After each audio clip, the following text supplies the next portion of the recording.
Hello, I salute you. I salute you. I'm sure you are waiting patiently for the national address by our president, the city boy. I'm very sure you are waiting patiently for the national address by our president, the city boy. Today is also our Democracy Day, June 12th. Okay, June 12th. So it's a very significant day, especially now that we have a new president that is interested in a national unity. So for me, I'm so expectant and getting ready because I know that there's a lot of message that our president is going to deliver to all of us, to the world, and to Nigerians. And that is why this our first address of the president is very, very significant today. And I'm looking at it as the greatest opportunity to be here. So in few minutes time, the president will be addressing the nation. And this is something so great. I don't know how you feel, but for me, the president is going to answer some of your questions, some of our questions, some people that still have questions. Yeah, for most of us, we don't have questions. We believe in our president. We know that the president is the right man for the job. Are you getting me now? And this is 30 years after, 30 years after, 30 years. If you don't know the significance, you need to begin to think about the significance of what is happening. 30 years after, true democracy has come back to Nigeria.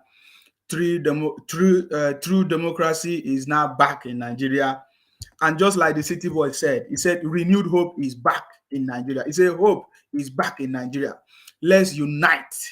Let's unite and enjoy this moment. So this is 30 years after. 30 years after, my brothers and sisters. 30 years after. 30 years after. 30 years after democracy. This is what do you call it? Democracy revolution, if you want to say it. And the city boy said is a superior revolution. This is the superior revolution, guys.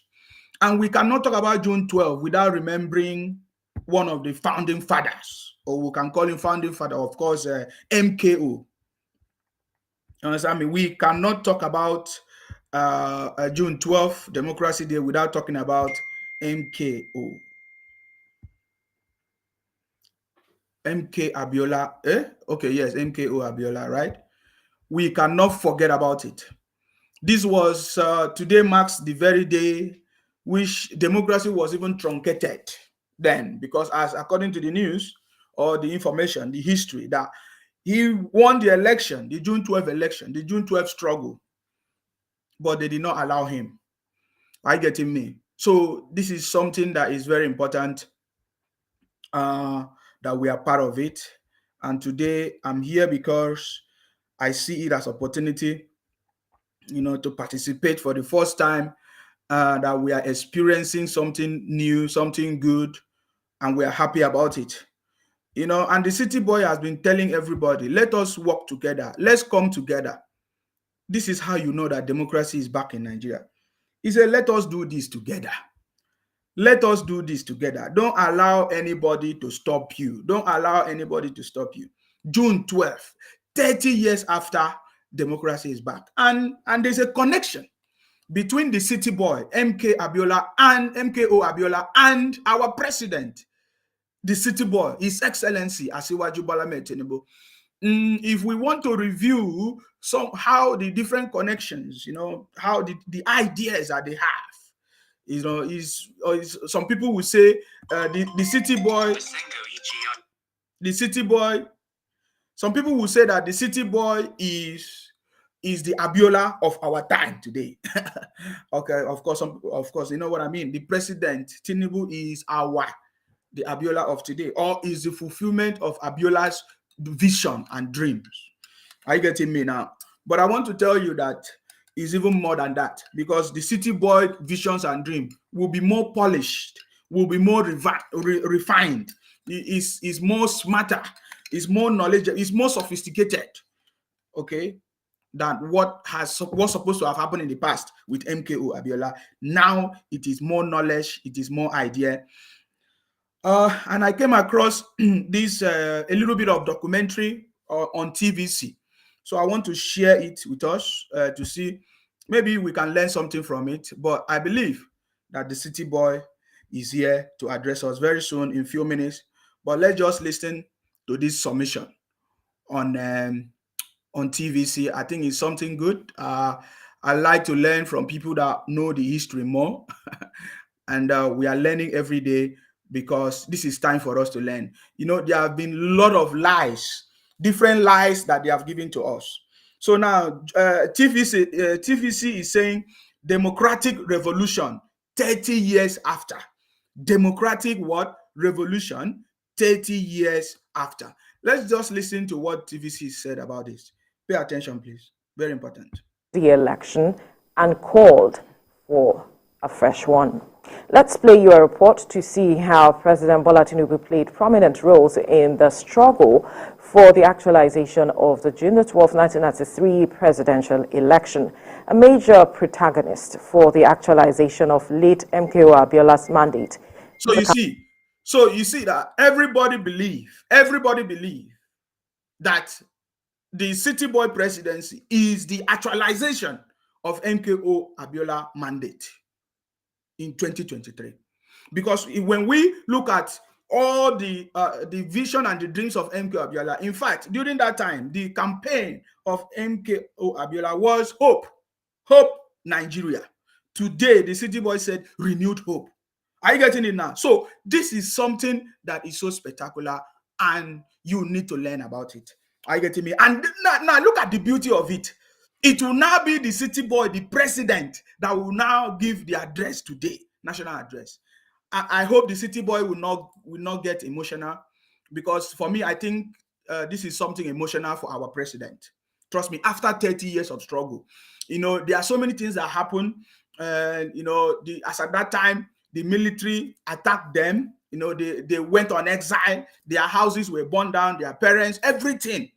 So, and 30 years after, my brother, it's not easy, man. It's not a joke. 30 years. After 30 years of fighting for democracy in Nigeria, now democracy is back, finally, after 30 years. This is so remarkable. Very, very remarkable, guys. Current president. TVC News senior political correspondent Ayodele Ozubakun examines the role played by a man who grew from the trenches, opposition leader, and now the president.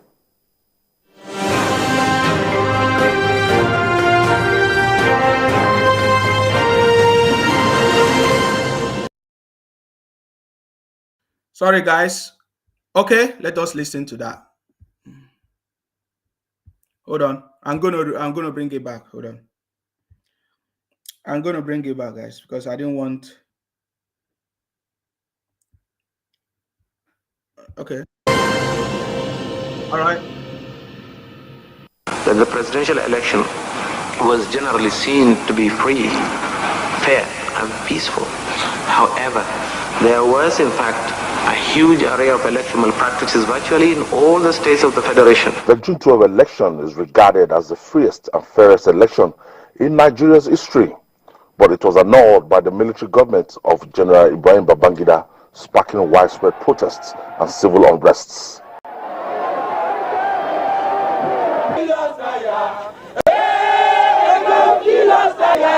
At the time, I hope that is not show where. Can you see this picture? Hey, I remember that song. Hey, they go kill us, Taya. Hey, they go kill us, Taya. Hey, they go kill us, Taya. Now you go sabi. No mind me, I heard the freestyle. But the reason why I pause this is to show you something. Dele Momodu with the city boy. Can you see Dele Momodu and you see the city boy? Oh my God. This is a signature picture. This is a signature picture, guys. Can you see it? The signature picture. And look at the way the city boy is smiling. Oh my God. So the city boy has always been a smiling person. He's so happy. The city boy has always been a very, very, very happy person. Can you see that? This picture is a signature picture, guys. I don't know how Dele Momolu feels whenever you see the city boy president, our president today, President Tinubu, yet he's not there to support him. Dele Momolu, because I've not seen Dele Momolu actually support the city boy. But initially, when they were talking about during the campaigns, we saw a video where Dele Momodu was educating people that, my brother, if it comes to election, if President Tinubu, no, as at that time it was Baba Tinubu, if Baba Tinubu should get the ticket of the primaries that is going to win election. That was what Dele Momodu was educating the people. But then when it was now time for him to support the city boy, even after he know who the city boy is, after he had worked with the city boy, they were part of the people that during the struggle. After he had known who the city boy is, he later turned and be supporting Atiku. He became a chairman of something, Atiku school, whatever. So I don't know how Dele Momodu feels now. But of course, they are French. They will still go back and eat on the same table. But you see, this is something spectacular. And for me, I'm so much happy about it. It is just today as we are today. You know, what we are doing today, people will not understand. But tomorrow now, we'll be looking back. You know, we'll be looking back at how we have been how we started, how everything have been together. See, this is something that we should use as a reference point. Who knew, or did they know, the city boy, I mean, Tinubu and our president now, President Tinubu and Dele Momodu, they wouldn't have known that this picture will become a signature picture today. So you see, what we are doing today is so remarkable and should not take it for granted. Somebody's asking me if I'm joining the live. Yes. We are going to join live and direct the live broadcast today. We are going to join the live broadcast. So immediately the live broadcast come, we are going to be there. I can see that the national anthem is on board. Hey, city boy. So guys, the national anthem is on board and we are going to join live and direct.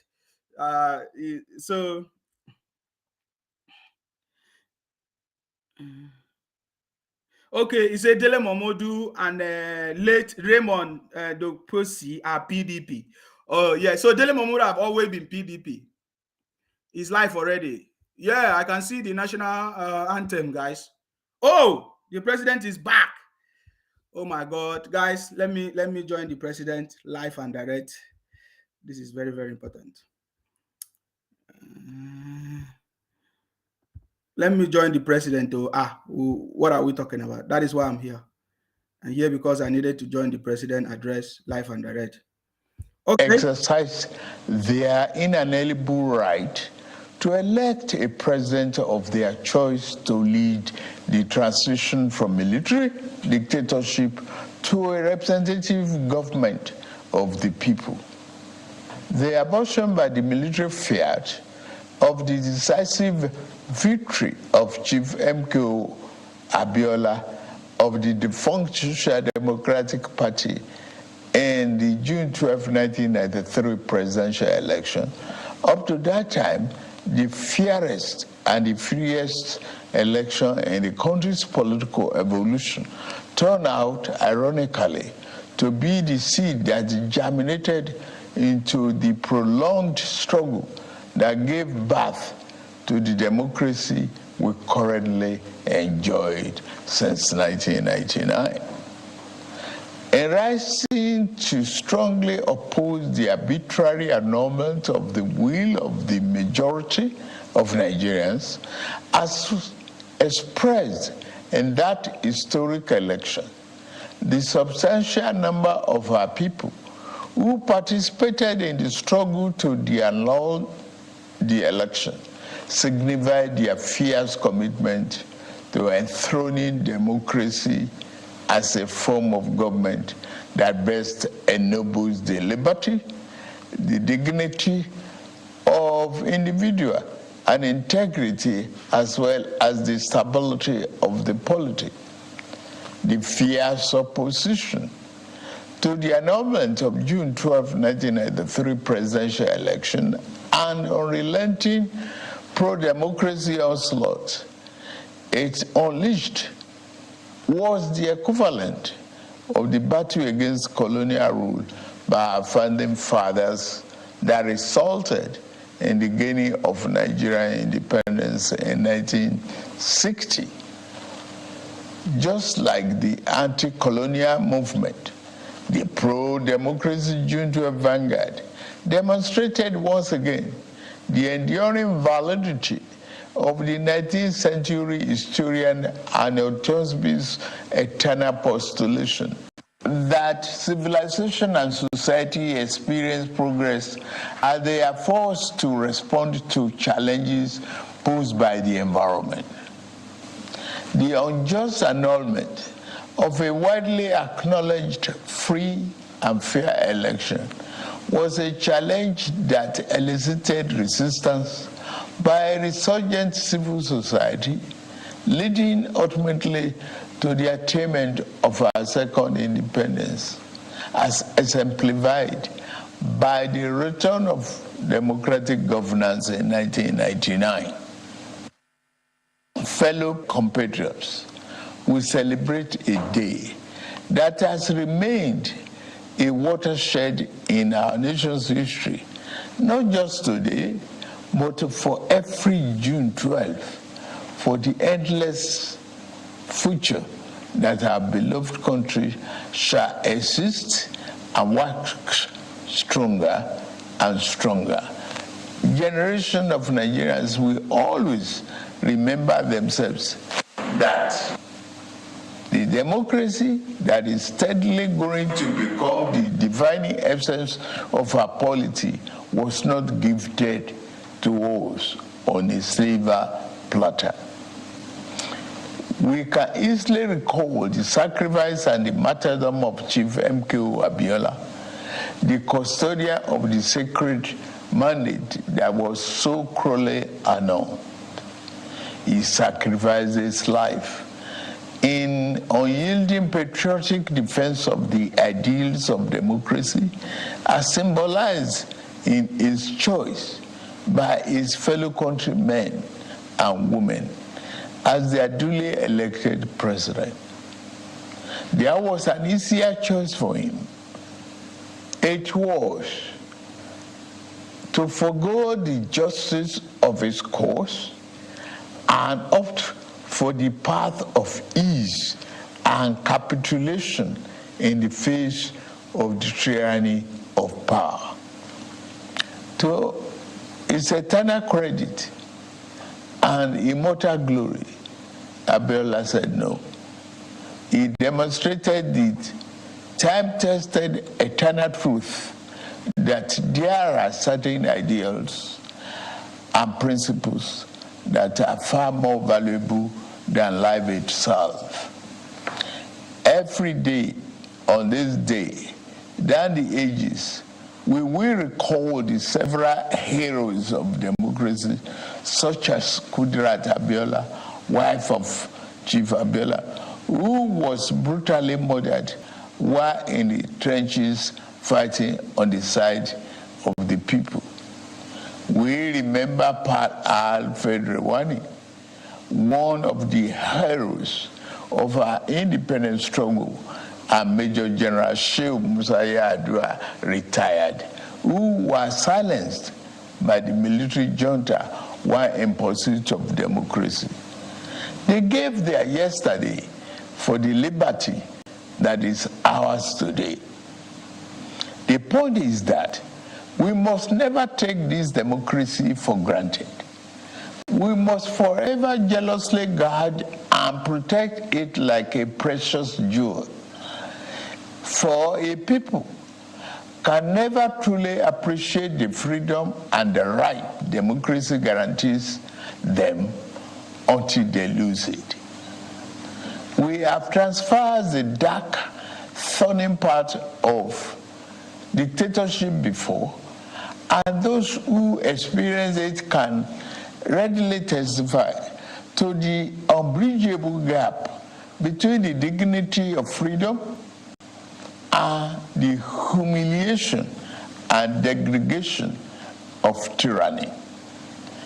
Through, yes, rancorous debates, interminable wrangling, ceaseless quarrels, bitter electoral contestations may be perceived by some as the unattractive feature of democracy, but they also testify to its merits and value.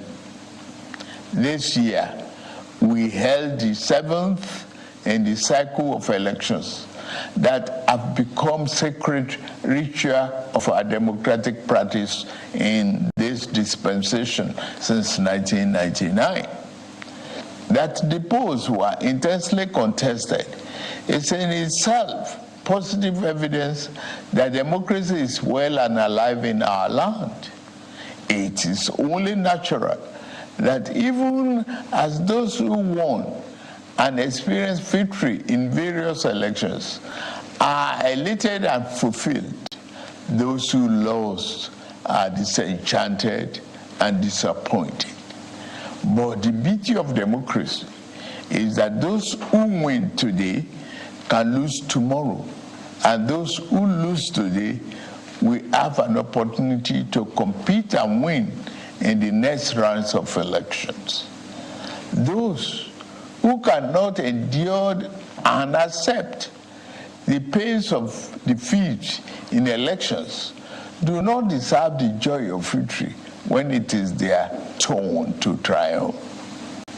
Above all, those who disagree with the outcome of the elections are taking full advantage of the constitutional provisions to seek redress in court. That is one of the reasons why democracy is the best form of government invented by man.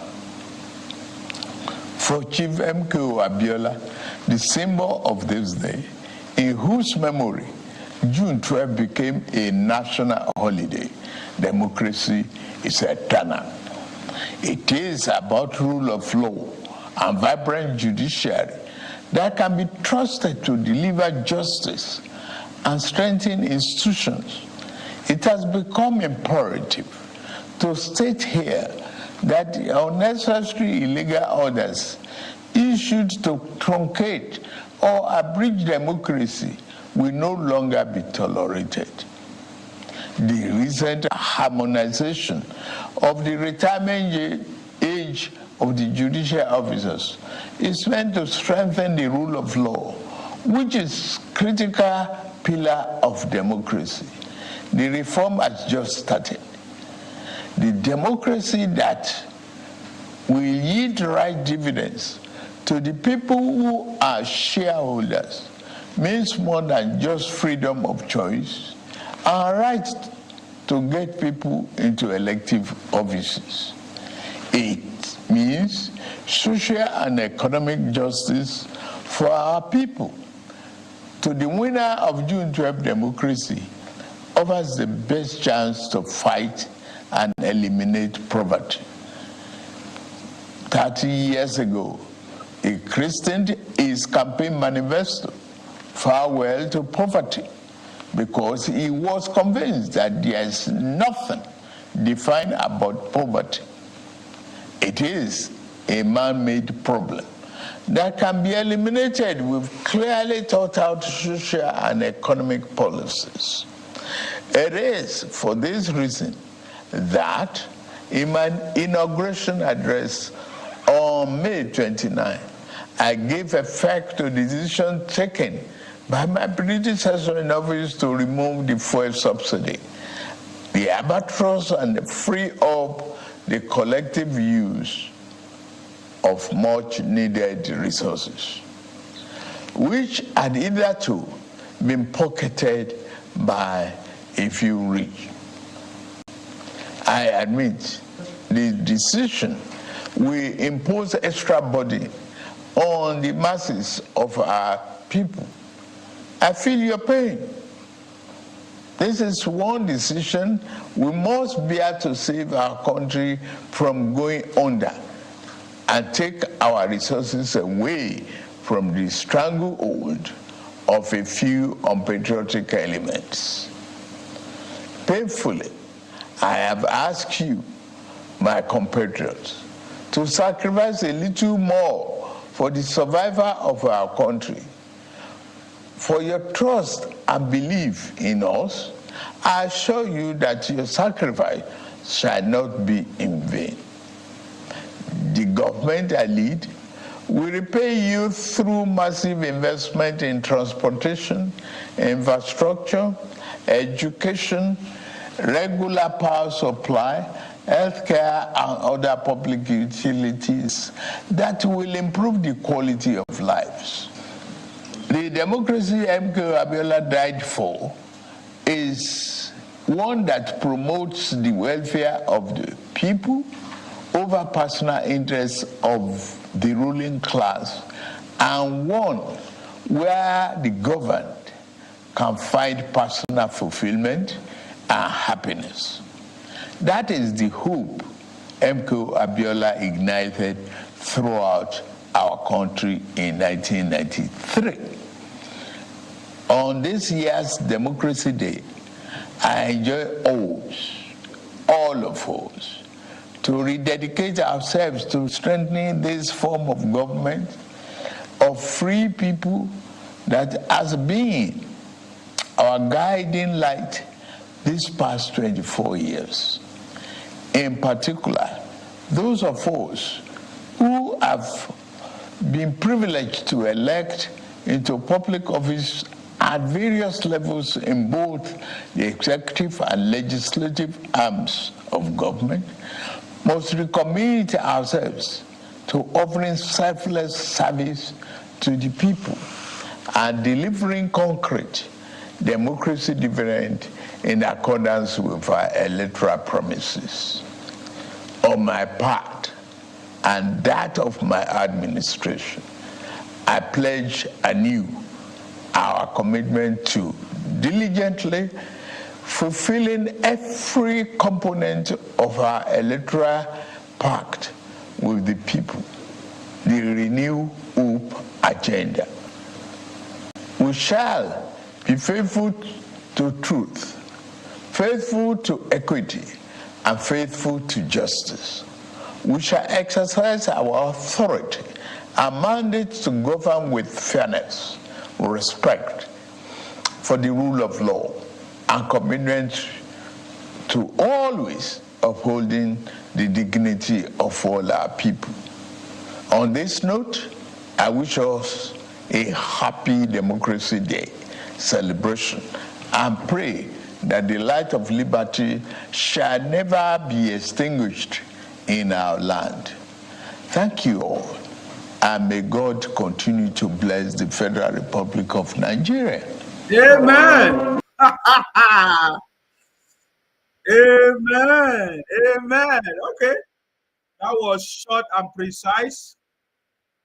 That was short and precise. That was a very short and precise message. And I see that the City Boy focused on the Democracy Day. That tells you that it is something that is significant. And I so much appreciate it. You know, I've seen so many comments already. You know, the prayers of the City Boy and the rule of law. So this is a mark of democracy. I think that is what the president wants us to focus on, that we should not take our democracy for granted. And this is something wonderful. And many people have said that, oh, I thought the president is not intelligent. The president is not intelligent. President, oh, I thought he was not intelligent. I thought he would not be able to speak. I thought so now they can see. So we are, you know why I'm laughing? Because the City Boy just did something so special today. He focused on that democracy. He focused on giving us a very strong message. The remembrance of today. He said he makes us to talk about more of Democracy Day, and he forget about every other thing. He said the rule of law is going to be upheld in Nigeria. Are you getting me now? Wow, wow, wow. This is something so remarkable.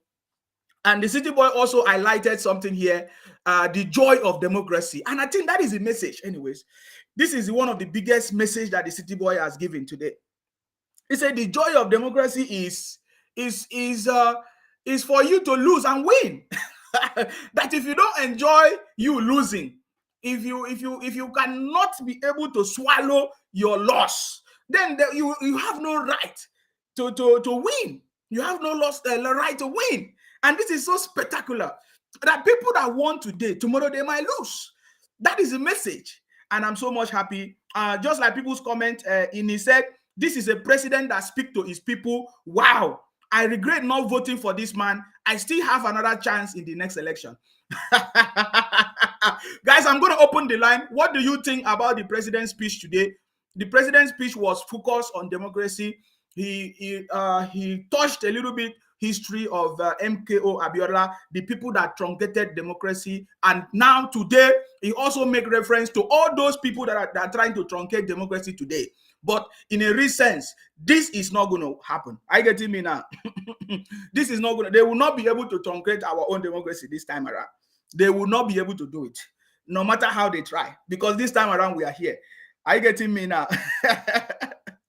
Somebody say, Insima, thank you for translation, but your page consume my data. Oh, sorry. My page consume your data. Sorry. Okay, we are going to be broadcasting live on radio very soon. Don't worry yourself. We are already broadcasting live on radio. You can go and download the app, Insima Radio app. Go and download it on any of the platforms. Go and download the app so that you'll be able to listen through the app. If you, when you listen through the app, you might not be able to watch us because that's radio app. Are you getting me now? Anyways, so the city boy has given us a direction today. And I believe this is something that is so special for all of us.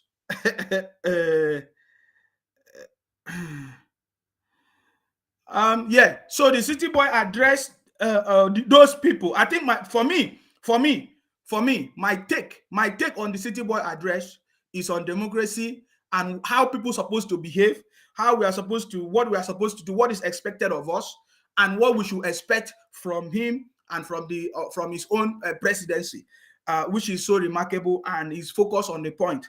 So if you have lost election, you should enjoy it. You should appreciate it. Don't try to truncate the democracy because you did not win. You want to cause problem. You want to cause kata. You want to no. You will not succeed. My message, what I understand today is that for those who lost, should accept defeat and move. Because if you don't appreciate you losing today, there will be never. You don't deserve to win any other time in the future. So now, for the first time in history, we now have a president that looks directly into the eyes of Nigerians and delivers his message. Some people can say, oh yeah, I thought this man they say is not intelligent, but now they can see the big difference. So let us wait for people like other commenters, all of them, or other commentators.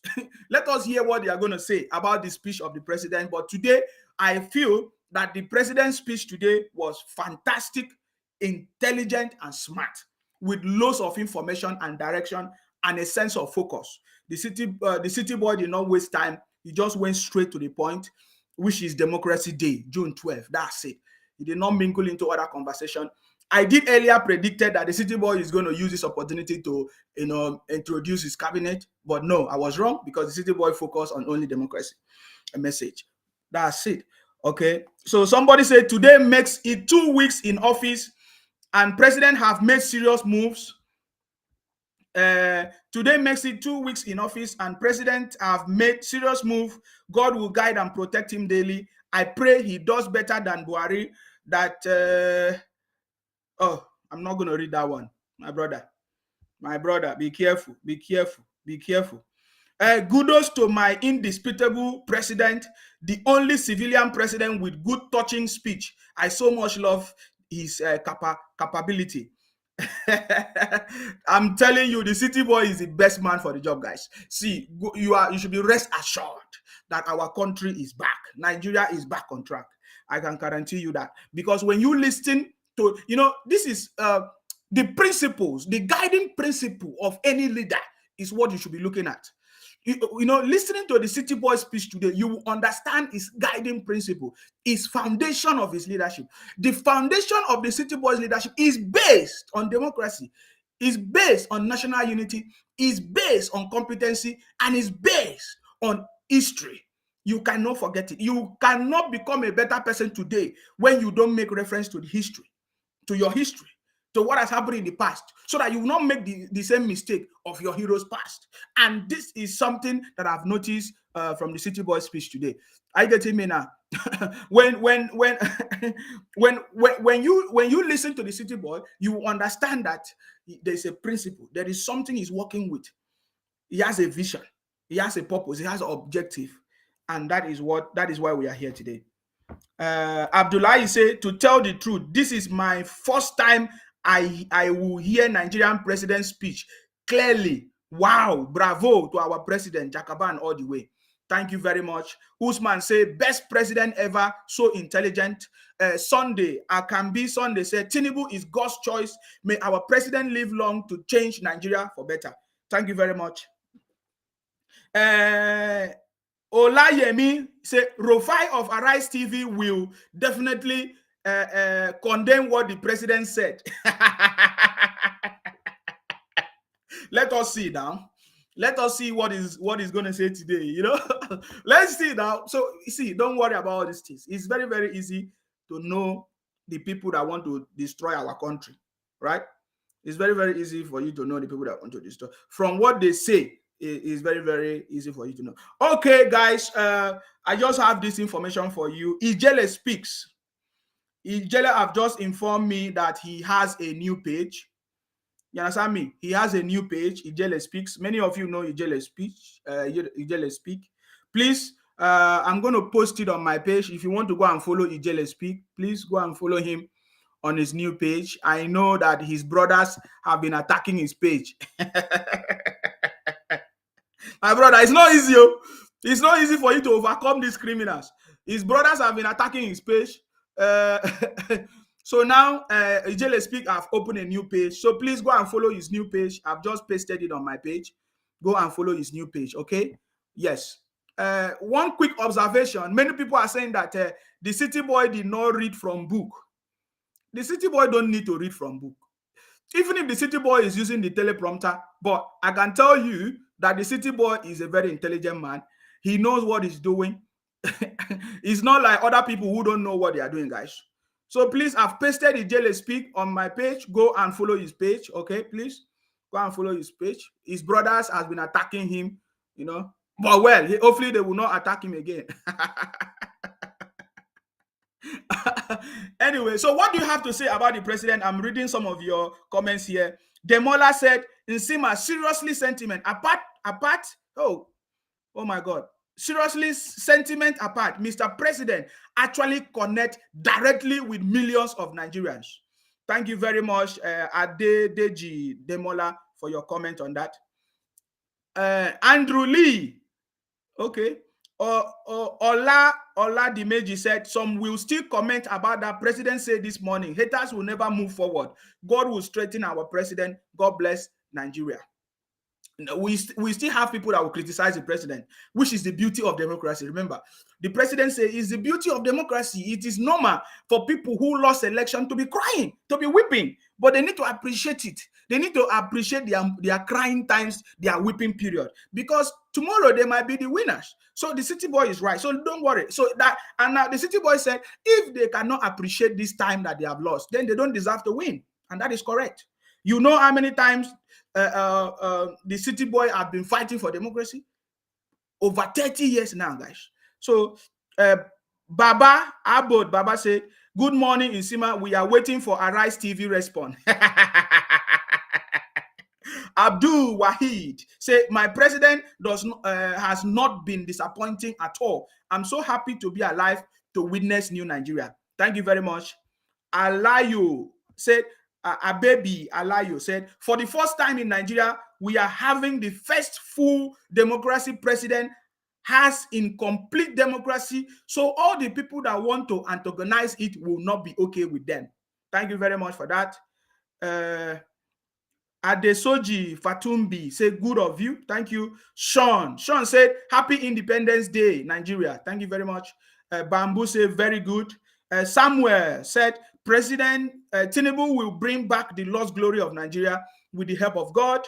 The OB Is it the Obi failures and other people that hate him are jealous of him? Well, it is the beauty of everything. We need to have people that will oppose the president too, so that it will make sense. Are you getting me? If we don't have opposition, it might be somehow. We need people that will oppose the president as well, but they should be able to do it constructively and as the right way it's supposed to be done. Okay, guys. So that was a wonderful speech by our president. Taiwo said, the only determined and well-focused and intelligent president in the history of our dear country. Thank you very much for your comment on that. So, guys, we are looking at what do you feel? What do you feel? What do you think about the national address of the president today? Do you feel that the president addressed the nation? Was the message very clear? You know, I'm reading some people's comment on that. I love this one. Bolaji said, we are now in democracy now.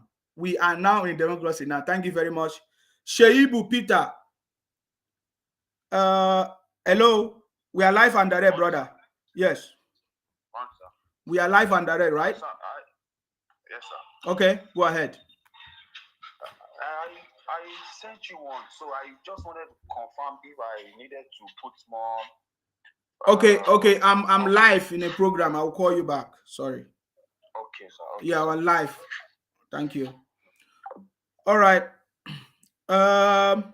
Sheibu Peter said Jagaban is the best president of Nigeria. Thank you very much.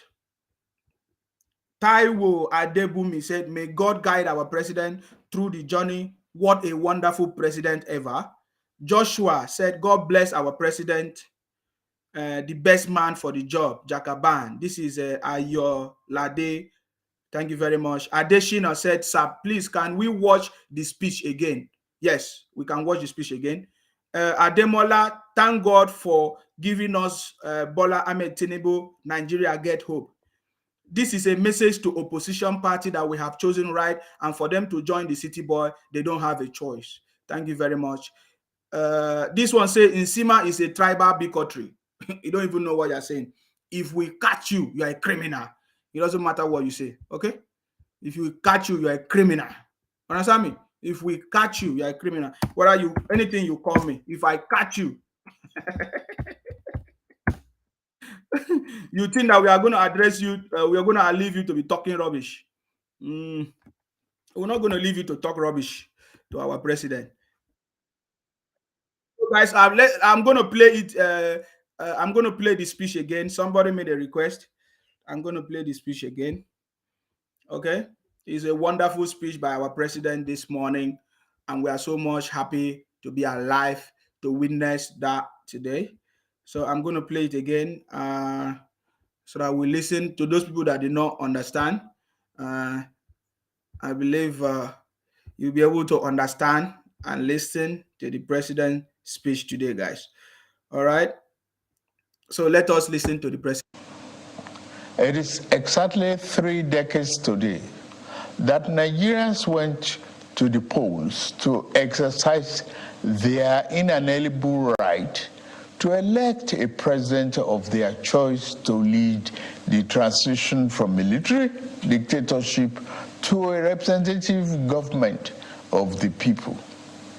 The abortion by the military fiat of the decisive victory of Chief MKO Abiola of the defunct Social Democratic Party in the June 12, 1993 presidential election.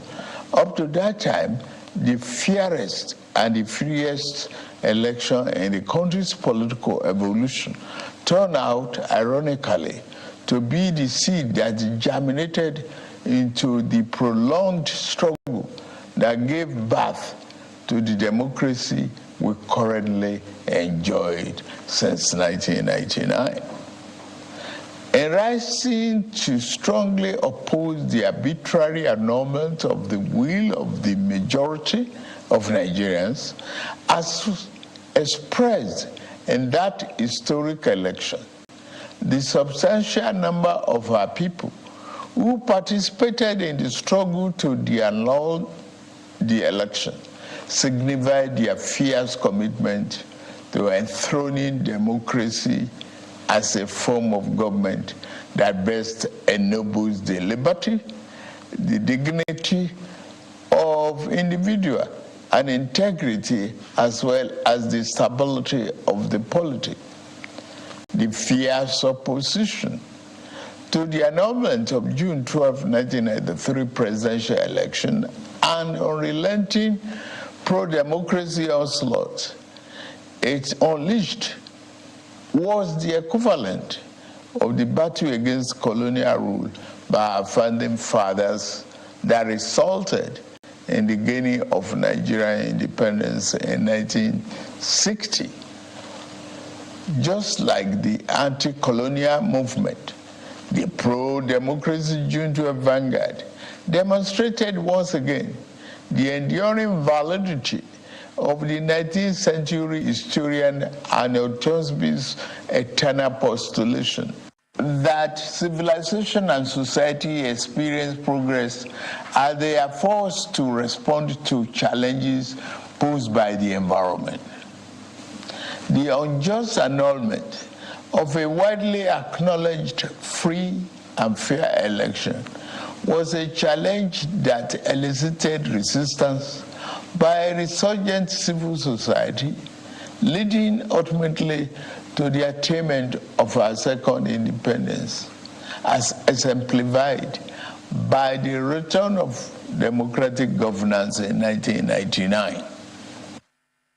Fellow compatriots, we celebrate a day that has remained a watershed in our nation's history, not just today, but for every June 12, for the endless future that our beloved country shall exist and work stronger and stronger. Generation of Nigerians will always remember themselves that the democracy that is steadily going to become the defining essence of our polity was not gifted to us on a silver platter. We can easily recall the sacrifice and the martyrdom of Chief MKO Abiola, the custodian of the sacred mandate that was so cruelly annulled. He sacrificed his life in unyielding patriotic defense of the ideals of democracy, as symbolized in his choice by his fellow countrymen and women as their duly elected president. There was an easier choice for him.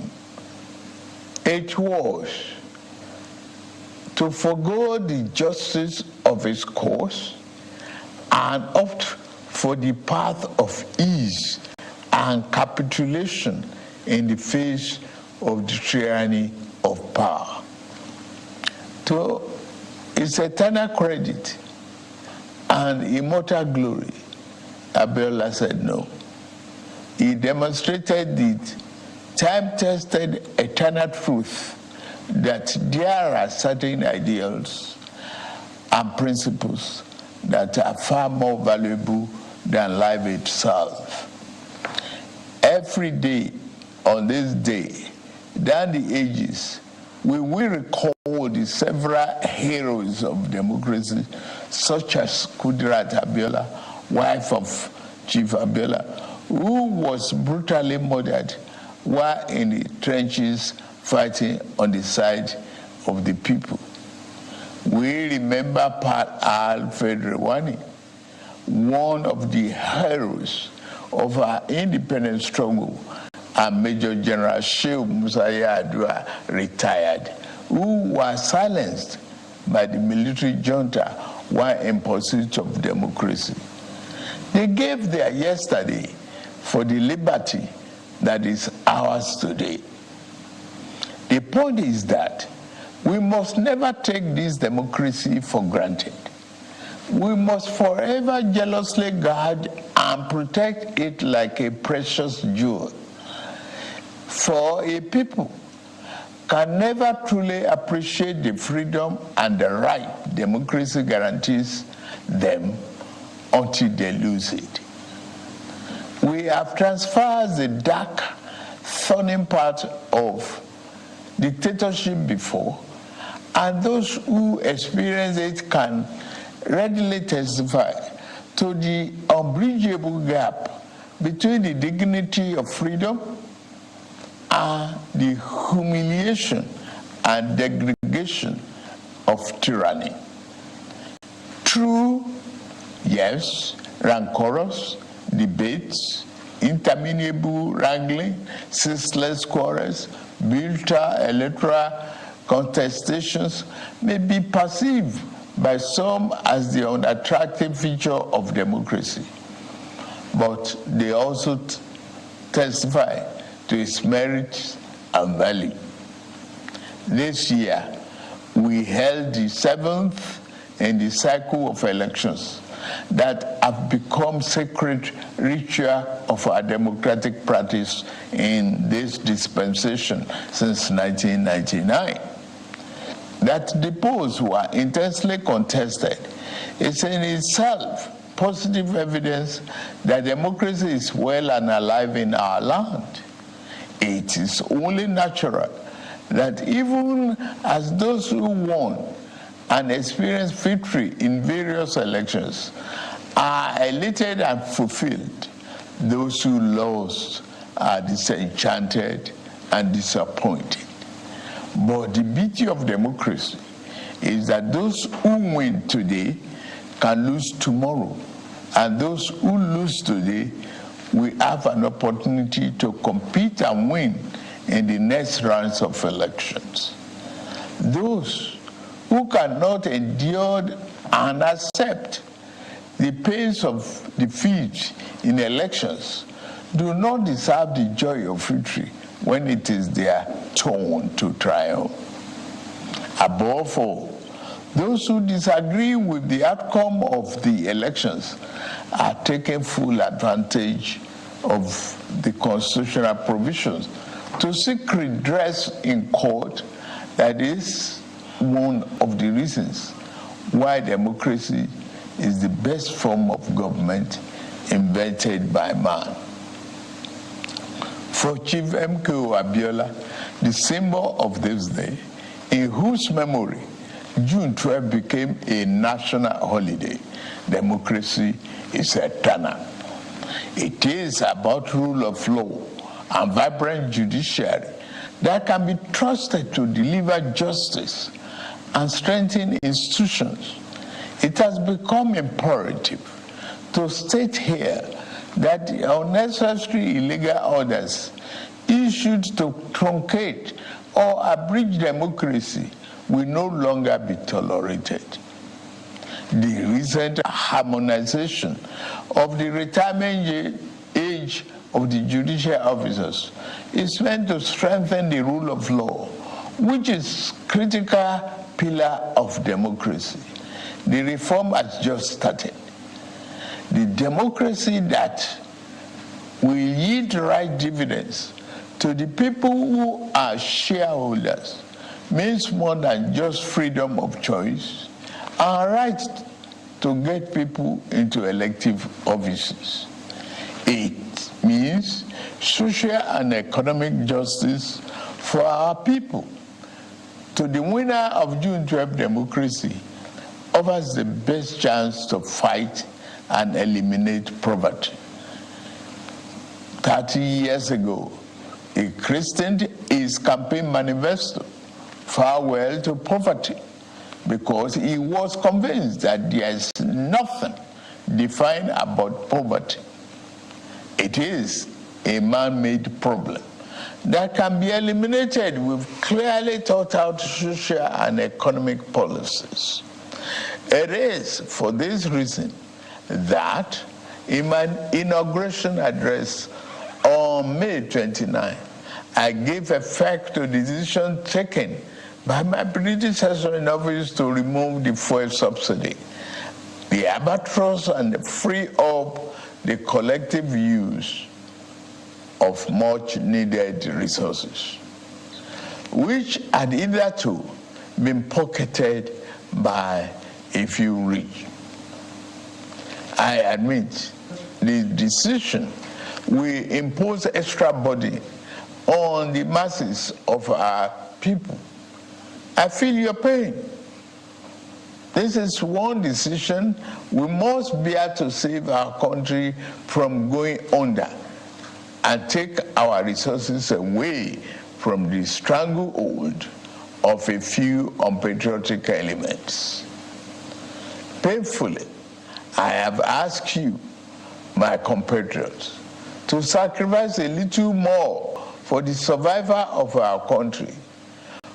For your trust and belief in us, I assure you that your sacrifice shall not be in vain.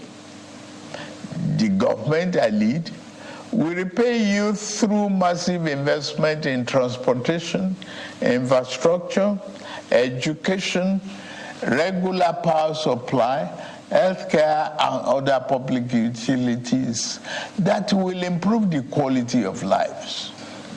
The democracy MK Abiola died for is one that promotes the welfare of the people over personal interests of the ruling class, and one where the governed can find personal fulfillment and happiness. That is the hope MK Abiola ignited throughout our country in 1993. On this year's Democracy Day, I enjoy all of us, to rededicate ourselves to strengthening this form of government of free people that has been our guiding light these past 24 years.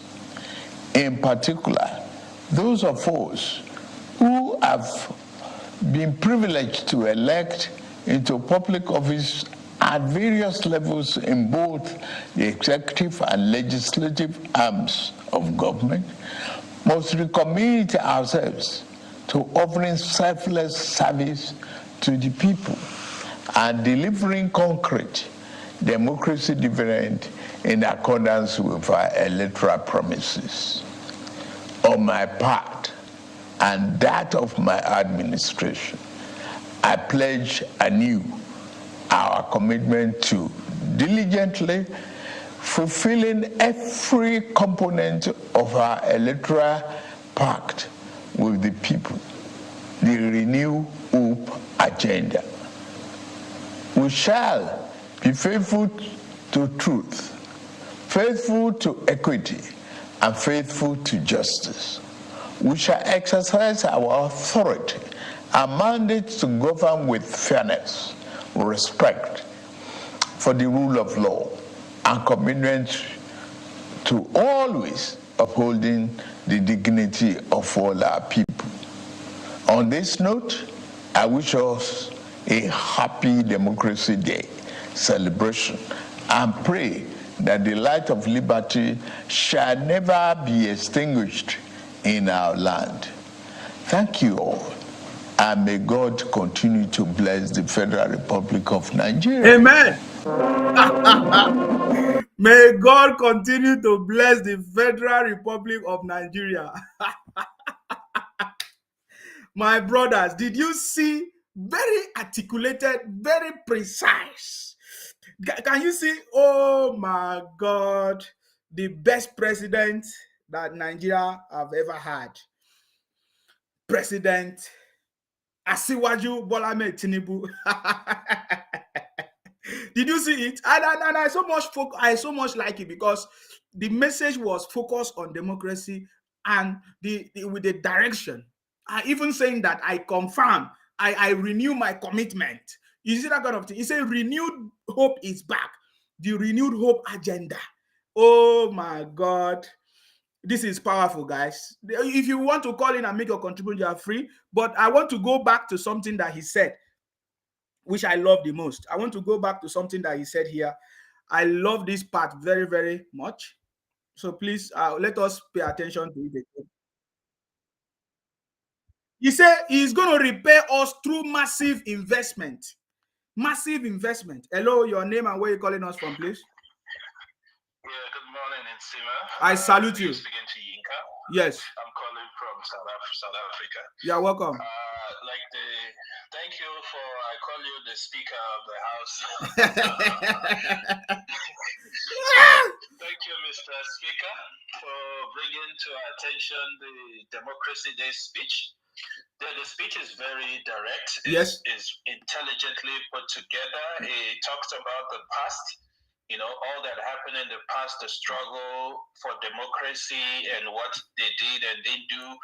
And now he also spoke about the present. Yes. Acknowledging the suffering of the people because of the policy that they are introducing. He says that he knows that it's going to affect the people, Yeah. but we need to save the country.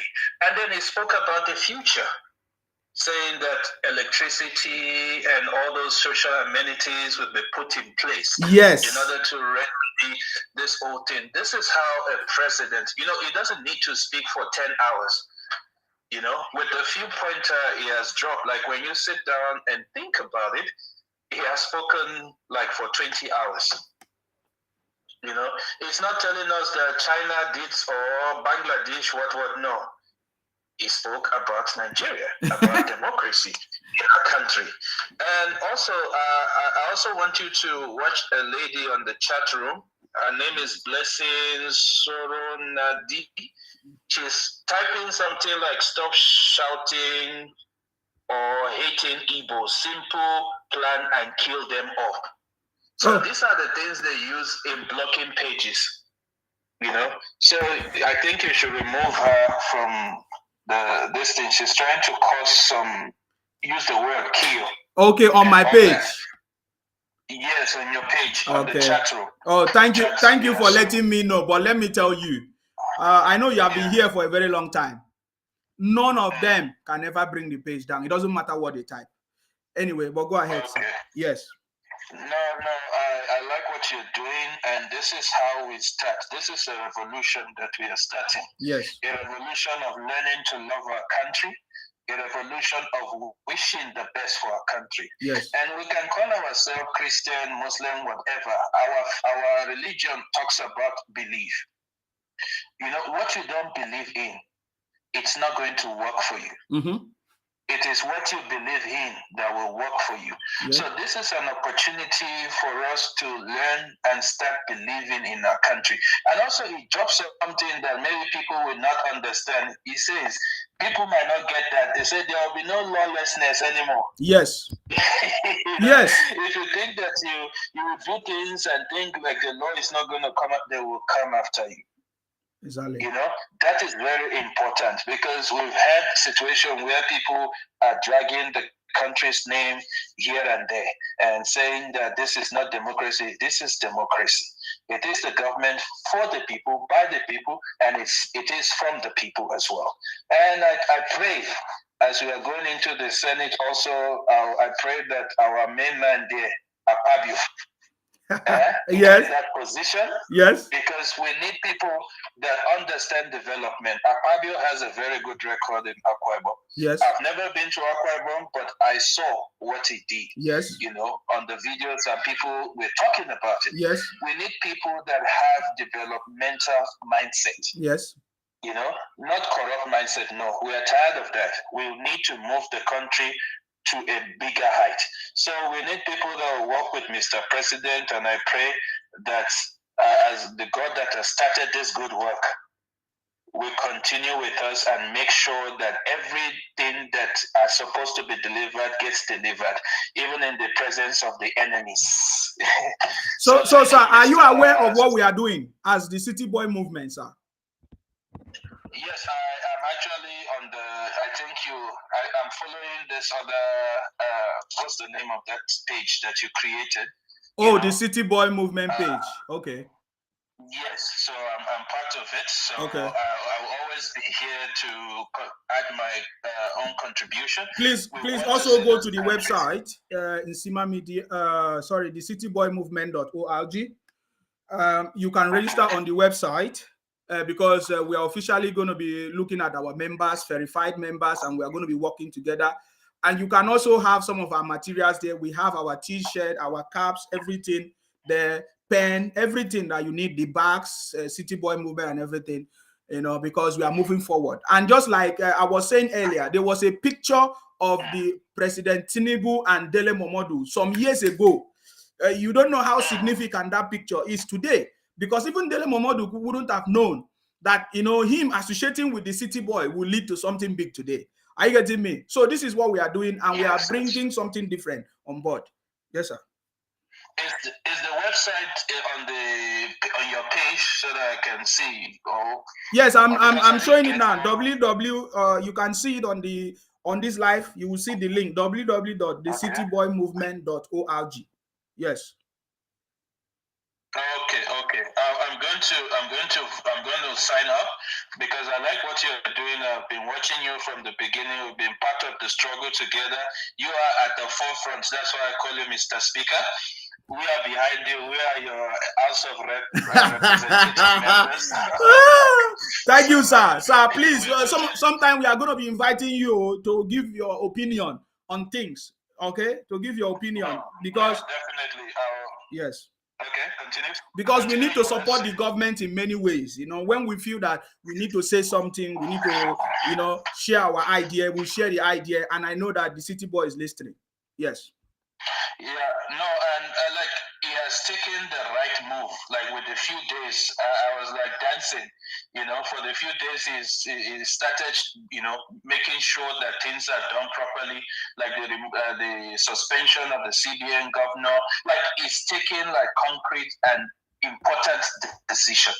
So I'm excited with what to expect in the future, because at least for you to see what's going to happen in the future, you need to look at the present.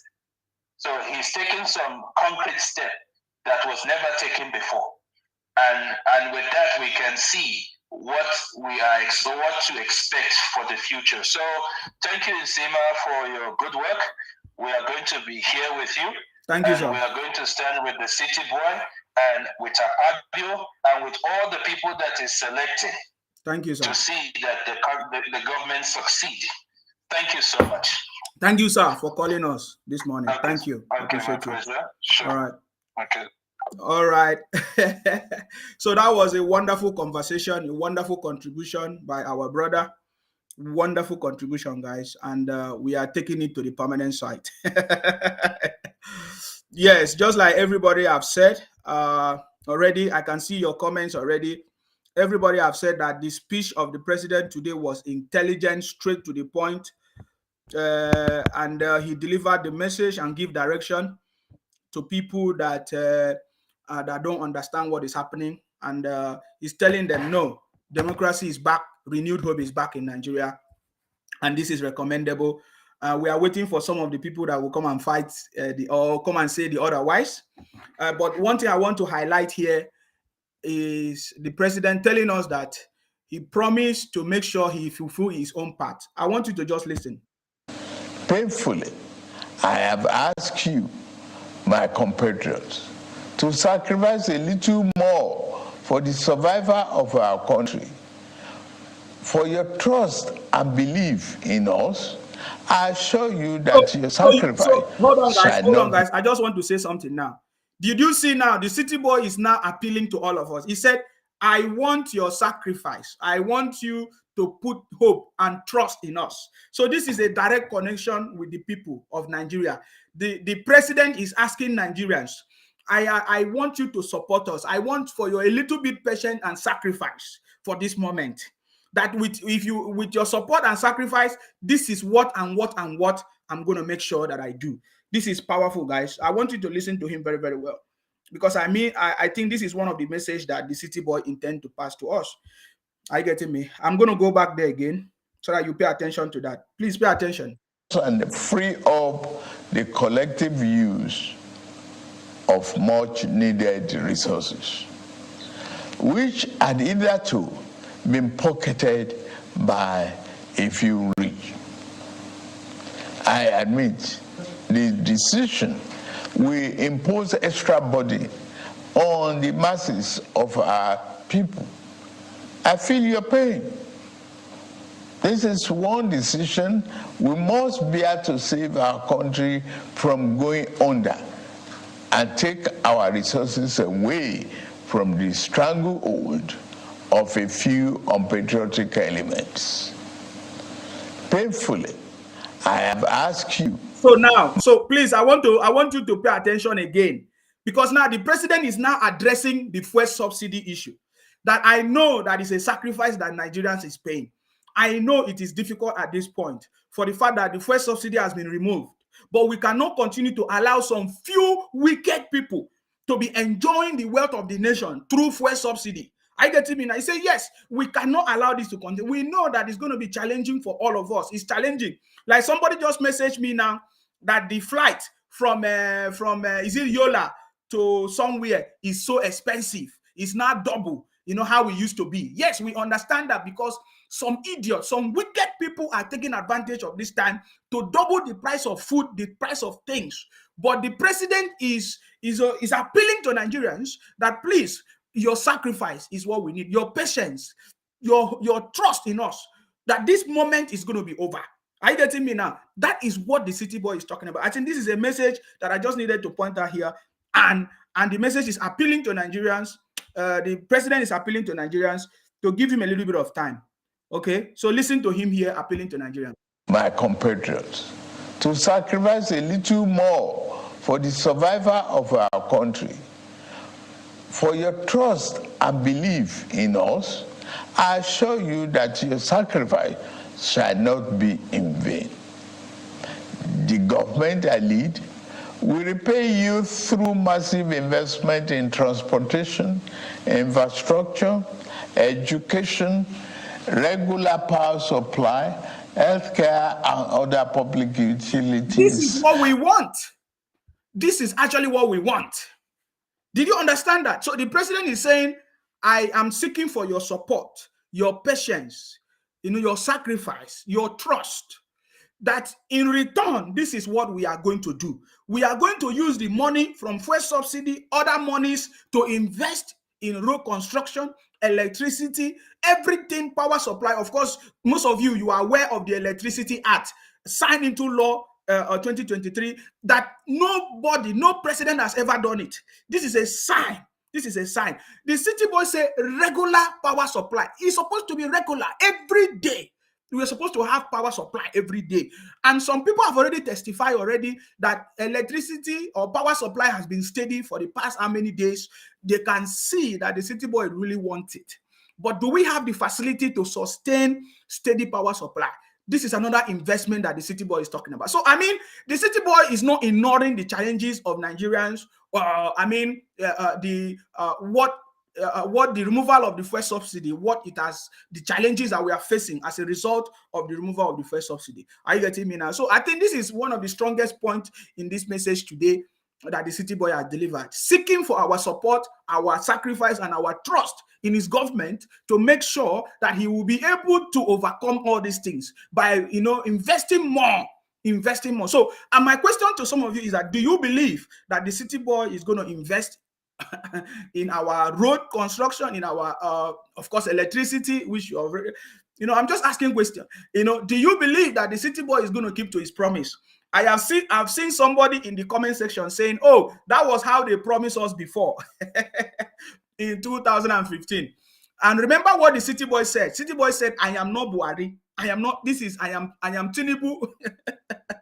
I am Tinubu. So guys, the message is very, very clear from the president that what we are going to do is to invest in regular power supply, invest in our health system, invest in many things that is going to be beneficial to all of us. So therefore, the president is seeking for our support, which is, for me, I think is profound. Very, very profound, guys. Of a few unpatriotic elements. Painfully, I have asked you, my compatriots, to sacrifice a little more for the survival of our country. For your trust and belief in us, I assure you that your sacrifice shall not be in vain. The government I lead We repay youth through massive investment in transportation, infrastructure, education, regular power supply, healthcare, and other public utilities that will improve the quality of lives. The democracy MK Abiola died for is one that promotes the welfare of the people over personal interests of the ruling class. And My brother, we need to understand this is the underlying principle of our president. Did you see the underlying principle? The one that promotes democracy other than individual benefit. Hello, I salute you. Please go ahead. Good morning. I salute you.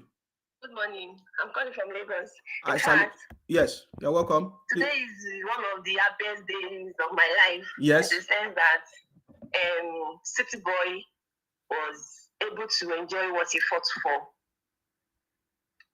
Because I remember 30 years ago, he was one of the people that fought for this democracy and even went on exile.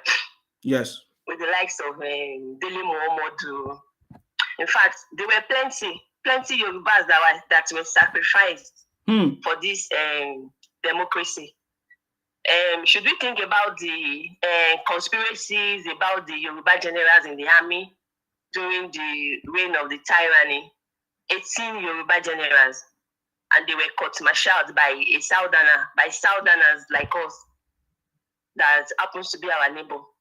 Do you know why I'm happy again? Why I'm happy again is because the enemies of 30 years ago, most of them are still alive to witness a day like this. People that truncated Abiola's victory, that went to get court injunction, that spread propaganda against him, that he poured Bible in the sea, which he never did. The same thing they did to Abiola was what they did to Baba, saying he's shaking, doctoring his videos and lying against him, saying all sort of things. The thing they did to stop Abiola that worked for them 30 years ago is the same thing their children are repeating this year. Yes. But glory be to Almighty God, because when you are doing good as a Yoruba person, what our parents taught us is, if people are sending snakes to you, it doesn't mean you should send snakes back to them. Yes. Be good to them. When you are good, God will fight your cause for you. We've always been open-minded to people. We've always shown love. And when you show love, love supersedes everything. Yes. And that is what is happening today. No matter what your enemy is throwing at you, never throw hate, please. Show love. And that is what City Boy stands for. Despite all the hate and everything, he said he still wants to be the president of a united Nigeria without witch-hunting anybody. Yes. Or going against people that has been doing bad things towards him. And from the speech, we could see that he really meant well for us. He's not reading scripts. He's saying things from his heart, what he wished the country should look like, what he wants it to be like. Yes. Do you understand? Yes. And they started campaigning against him that everything he's doing is what their principal is in their principal's manifesto. And I've watched his manifestos, watched his program. I never seen saying the things that Baba is doing. He never said that. And glory be to God. If life goes for a long time, the truth will surely come. And I'm happy that a lot of them are regretting and they are seeing the light. So as a partisan, as a City Boy movement group, I want to advise every one of us that we should show love to our enemies, because we can see what is happening now in Nigeria. Okay. So that's my own contribution. Thank you very much for your contribution. We so much appreciate your contribution. Thank you very much. Thank you. Welcome, sir. All right. That was a powerful contribution by our sister calling us from Lagos. She's so happy that the City Boy has finally reaped the fruit of his labor, because he was part of the people who fought for democracy and many things happened to him. But now he's here to enjoy, and to us, and to make sure all of us benefit from democracy. There are some people that are of the opinion that Nigeria can never be united. What does that mean? I can see a comment from one of my blood saying that Nigeria can never be united. What do you mean by that, Owasofia? I see you. I see your comment. Why do you feel that Nigeria can never be united? Because Nigeria can be united, or in fact, Nigeria is already united. Patriotic Nigerians are already united. Are you getting me now? Patriotic Nigerians are already united. Are you getting me now? Patriotic Nigerians are already united. So if you say that Nigeria can never be united, what do you mean by that? Because I don't know what you mean. We don't see that. For us, we are already united. Patriotic Nigerians are already united. We don't expect people that lost, wicked people that have been calling Nigeria a zoo, people that want a different country, people that have been stealing, criminals, to unite with us. Wicked people, we don't expect them to unite with us. Are you getting me? So I want to hear from you why you say Nigeria can never unite. Hello, my blood. Please go ahead. Hello, my blood. I salute you. Let me load this one. Yeah. Good morning. Yes. I salute you. I did. I salute you, sir. I did. God bless you. I did. Go ahead. I call you, I want to explain it more better. Explain. Nigeria can never be united. Yoruba people are biased. We know say Igbo people not good, but not all. At least few are bad. Many are bad, few are good. You understand? My brother, let me tell you, and yesterday I wrote you something. I comment on your this thing, your video, that they must fight. You understand? This one Yoruba, they go fight. One man come. If I tell you something, it will come to pass. They go fight. Nigeria can never be united, my brother. Why? You know that Biafra people, they are bad. Biafra people, they are criminal. But not all.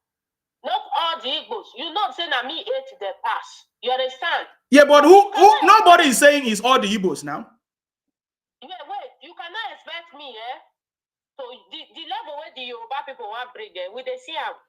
You understand? And it's not only the people that is going to affect. It's still going to affect our people. And this thing, this thing you are saying, it will lead to war. Forget to see my say Tinubu or no Tinubu. We go lead to war. Go and mark it somewhere. If I tell you something, it will come to pass. They have to see. The fact Ukraine and Russia is starting today, you think it's today? It's 100 years ago. 100 years ago. You understand? I'm looking at Yoruba people destroying our people's things, giving our people bill to pay in the land that does not belong to them. We hold Lagos. They know it very well that Lagos is not their land. Which people? I don't understand. I don't understand your point, my blood. For a very long. We affect other people. Yoruba people forget that it's not only Igbo that are living in Lagos. You understand? So they are happy now. Let them be jumping up.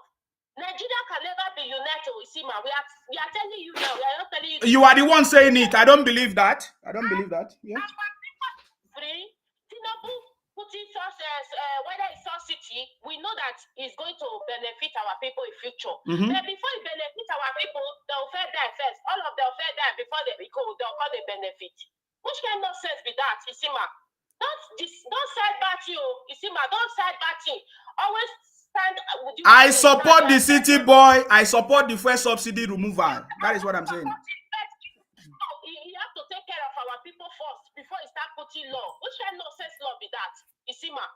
You have to take care of the youth and our people. You have to make them be okay before we just come out and be putting law. Which nonsense is that? Isima, people are dying. Our people are dying. Is it today that people have been dying? Is it the city boy that kill people? What are you saying? See, Owasofia, maybe I'm trying to understand your point, but you are not getting it right. See, Owasofia, you don't expect the city boy. Our people are dying. People are dying. Forget about the city boy for now. Think about our people. Our people are dying for the country. No, we cannot forget about the city boy. He's the one that is going to bring solution. Wait, we are not talking about solution now. Solution will come when we do it together. But first of all, let it take care of the people. How can he take care of the people? No, can you explain? Things are very expensive. We know that they are fighting war. Things are also expensive here in Europe. But at least people can still eat here. In Nigeria, people cannot eat. Our people are dying. You are telling me city boy. What type of city boy is that? You see, let I tell you the last word, there we come, Hunger go make them go scatter so rock. Write it down. I know the fear. Write it down. Our people go and scatter that so rock. Our people are dying. So if they not scatter Aso Rock, they will not have food to eat.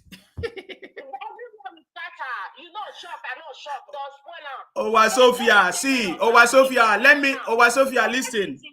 See, the thing is that you don't want to listen, but if you don't want to listen, there's no problem. Understand me? If you don't want to listen to me, there's no problem. Now, thank you. I'm listening to you. They talk. Okay, no, all right, no problem then. Take care of yourself. Now, that is why the city boy is in power. Okay, when you listen to the speech of the city boy, he understands the challenges of Nigerians, and that is why he's setting the right foundation in order to be able to solve that problem. You cannot solve the problem of the country on a faulty foundation. The city boy is setting the right foundation to solve the problem. Hunger has been in Nigeria for a long time. People have been dying in Nigeria for a very long time. And the city boy just became the president 10 days ago. Guys, 10 days ago. So you need to have the patience. That is why the city boy is seeking for the patience and sacrifice of Nigerians to even trust him. From the way you are even speaking, you don't even have the trust on the city boy to solve your problem. So that is where you are getting it wrong. Okay. Hello, brother. Please go ahead. Hello. We can't hear you. We can't hear you, please. If you are calling us, fix your sound, please. If you are calling us, fix your sound, all right? There is no way the president will solve any problem if we don't even give him the opportunity. And that is what the city boy is seeking for your patience and your sacrifice, and the trust in his government. If you don't trust, the government, how do you expect him to solve the problem? You did mention to you that I don't even know what you are saying, talking about Lagos, this and that and that and that. You see, if you feel that you are the owner of Lagos, come out and speak. Don't hide under the Igbos and keep saying the Igbos will fight. Yoruba and Igbo will fight. Fight based on what? Hello, your name and where are you calling us from, please? Go ahead. Morning, Sena. I salute you. I'm calling from London. Yes, please go ahead. Yeah, let me tell you two or three things I want to say about the girl. I'll call her girl. That girl that come from, I don't know where she come from, maybe Italy, she's living now or something. She's my blood, though. I beg. Go ahead. She's always an IPOB member. Isima, whether you agree with me or not, she's an IPOB member with her mentality. And let me tell her, I know she's listening because I want to be guided with my words now. Yes. She said she's been saying it that they're going to fight. Yes. Let me tell you, Sophia, what do you call your name? Where the fight is going to come from is in the Edo. You, the Edo people and the Igbo, you are the one that are going to fight in Edo State. That is where the fight, you guys is going to fight over there. And you will fight. Everybody will sit down and watch you with popcorn. How you are going to fight. No fight is taking place in Lagos or in Yoruba land. That's number one. Number two, let me tell you, if you are the owner of Lagos, go and take Lagos now. Because you Edo people start shouting you are the owner of Lagos. If you are the owner of Lagos and foreigner come to your land, take over your land, and none of you, there's no traces of Edo in Lagos again today, that at least you can have a settlement there that will say, okay, this is the people that have been living there before. In America, as much as they attack or kill the Red Indians in America, you can still see there's a settlement of, these people in one corner in America. You can't wipe people out from their state. But there's no traces of Edo in Lagos. So you are not the owner of Lagos. You can dream from here in eternity. You can have it in your bubble that you own Lagos. Yoruba owns Lagos, and there's nothing anybody can do about it. And we have the right to make the law in our land. Okay? If you are not happy about it, you go back to where you come from. Okay? You, Sophia, I'm talking to you. We are the Yoruba people. We do whatever we want in our land. And that is what democracy stands for. That's what democracy is. And we're going to practice democracy. City boy is going to fix Nigeria. Your illiteracy is the one that is is worrying you, Sophia. You are illiterate. I beg, go, Oga. No go that side. It's my blood. Yeah. She's not educated. She's illiterate, and because of social media that gives somebody like her opportunity to come and talk to people, she doesn't have the sense to think properly in her head. Attacking I'm sorry about this, Isina. Yes. No worries. Thank you very much. Thank you very much. The same people that are talking today, they are the one that will celebrate tomorrow. That we know the city boy for that. Yeah, the number is open. You can call in and make your contribution. Some people are saying that they are not enjoying the country. People are dying, this and that. That the city boy is supposed to do miracle overnight. And today's speech just highlighted what our blood mentioned today. The city boy said, I am going to make sure that we benefit from the government. That is what the city boy just said today. Hello. Hello, sir. Yes. I have to go back after I listen to that woman's speech. And that is why I love the law that the Lagos state is putting in place. They should do that law fast. Yes. I'm not a Lagosian. I'm from Ogun State. So sure. I cannot say that they should not secure their land. When they make a law that they want to be using Sharia law, why did they go about shouting that why would they implement Sharia law? That's what they want to use to protect their people. That's what they want to use to protect their own. Even these people, are they the only one in Lagos? They're not the only one in Lagos. The law affected other Yorubas too. Hello? So I will tell my own governors to make a law that will favor me in my state, and I will go to my state. It's not by fault that you stay in Lagos and he's saying that people are dying of hunger. She should show us the picture of people that have died of hunger. Will anybody be hungry and you will go on the streets of Lagos or anywhere and beg for food and people will not rally around you? Nigerians are not wicked. I know how many people that I give money to. I pay their fare. I buy money in their cowrie cards when I'm coming or when I'm going back home. So things are hard, fine, but we still help each other. We have the helping. It's just for some time. We will later enjoy it and smile, saying that Yorubas and Igbo will fight. When they went and get court injunction against Abiola, did we fight them? They were the one that ran away from Lagos. I remember Mama Chinedu then that was selling beside my mother's shop. My mom was telling her, "Don't go anywhere. Nobody will attack you." She ran away. Do you understand? We are not murderers. Yorubas are Libra. We will never attack anybody. And we will never fight Igbos with guns. The only thing we could do is what we are doing, is what they are doing in Lagos to protect their people, protect their heritage. Even they themselves, they protected their land now. Do they sell to strangers? Do they? Do strangers have equal rights there? Can anybody become a commissioner? Lagos is still Libra. Go to Ondo State. They are there in the government house, in the civil service. Go to Akure. Go to Ogun State. They are there. Are they doing the same thing to us? So why should we fight them? If they want to fight, they should bring it on. Hello? Yeah, we are listening. Go ahead. If they are fighting, if they don't want to join their bigs, they should bring it on. They said Edo owns Lagos. Why are we not speaking in Edo as our Libra Franca here in Lagos after English? Why are we speaking Awori's Yoruba mixed with Egba? Why? Why is it that the Yoruba they are speaking in Lagos is the Awori Yoruba? Why are we not speaking Edo? Is she senseless or what? If she wants to fight, she should come home and fight and pick up the arms. Yeah, but this is just one person. Sofia is just. I've never seen Edo people say they own Lagos. So ignore that comment. That one for me, I think that is stupidity comment. That's narrative that they will be selling to people. Yeah, but have you been seeing how if you see when the Igbos call, they hide under Edo. That is why I'm telling her, you cannot be saying Igbo and Yoruba will fight. So the Igbos, they hide under Edo and be making noise and be causing confusion. So I don't know where this problem is coming from. So I have never listened to any other person. Yeah. So that's what I'm saying. Please don't worry about the Edo people, because I've not seen Edo people say they are the owner of Lagos. It's only one person. Sofia has been the one saying this.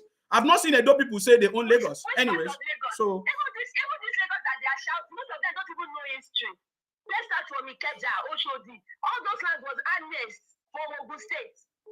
Even if Ogun State want to do it, they will take Lagos State to court. Can this Lagos Island that is Lagos? Lagos Island is the only Lagos. Yes. They will take Lagos State to court and get their land back. Epe is Ogun State. Ikorodu is Ogun State. Federal government annexed all those places because we want to make Lagos State the federal capital. What is she saying? My own grandfather's land was annexed among Inikeja that joined Lagos State. What nonsense is she saying? All right. Is it still Lagos State? Thank you very much, my sister. Don't worry yourself. Yeah. Thank you very much. Sophia is one person. She cannot say Yoruba and Igbo will fight, but she called in to tell us why they will fight. I didn't hear anything tangible, so that's why I just ignored it. Hello, your name and where you calling us from, please? I'm Fini from Taraba State. Good morning. Taraba State. Oh my God, I serve in Taraba State, Donga. I can never forget the experience. Please. You told me last time. Yes. How is everything? Very good. Go ahead. Congratulations to all, though. Happy Democracy Day. Happy Democracy Day. We are happy that we have a president that recognizes our democracy and is interested in solving the challenges that we are facing in the country over decades, for many years. So the city boy is just a president for 10 days. He cannot solve decades of problem in just 10 days. So please go ahead. What's your contribution? Yes. We are praying that God will grace him and give him the wisdom to be able to solve this numerous problem in this country. Amen. We know he's a human. It's only God that will help him. And I'm calling in relation to what this Sophia or whatever her name is. That lady, she is so unbearable. What's wrong with her? She just wants fight, just because she wants Lagos to be given back to Edo.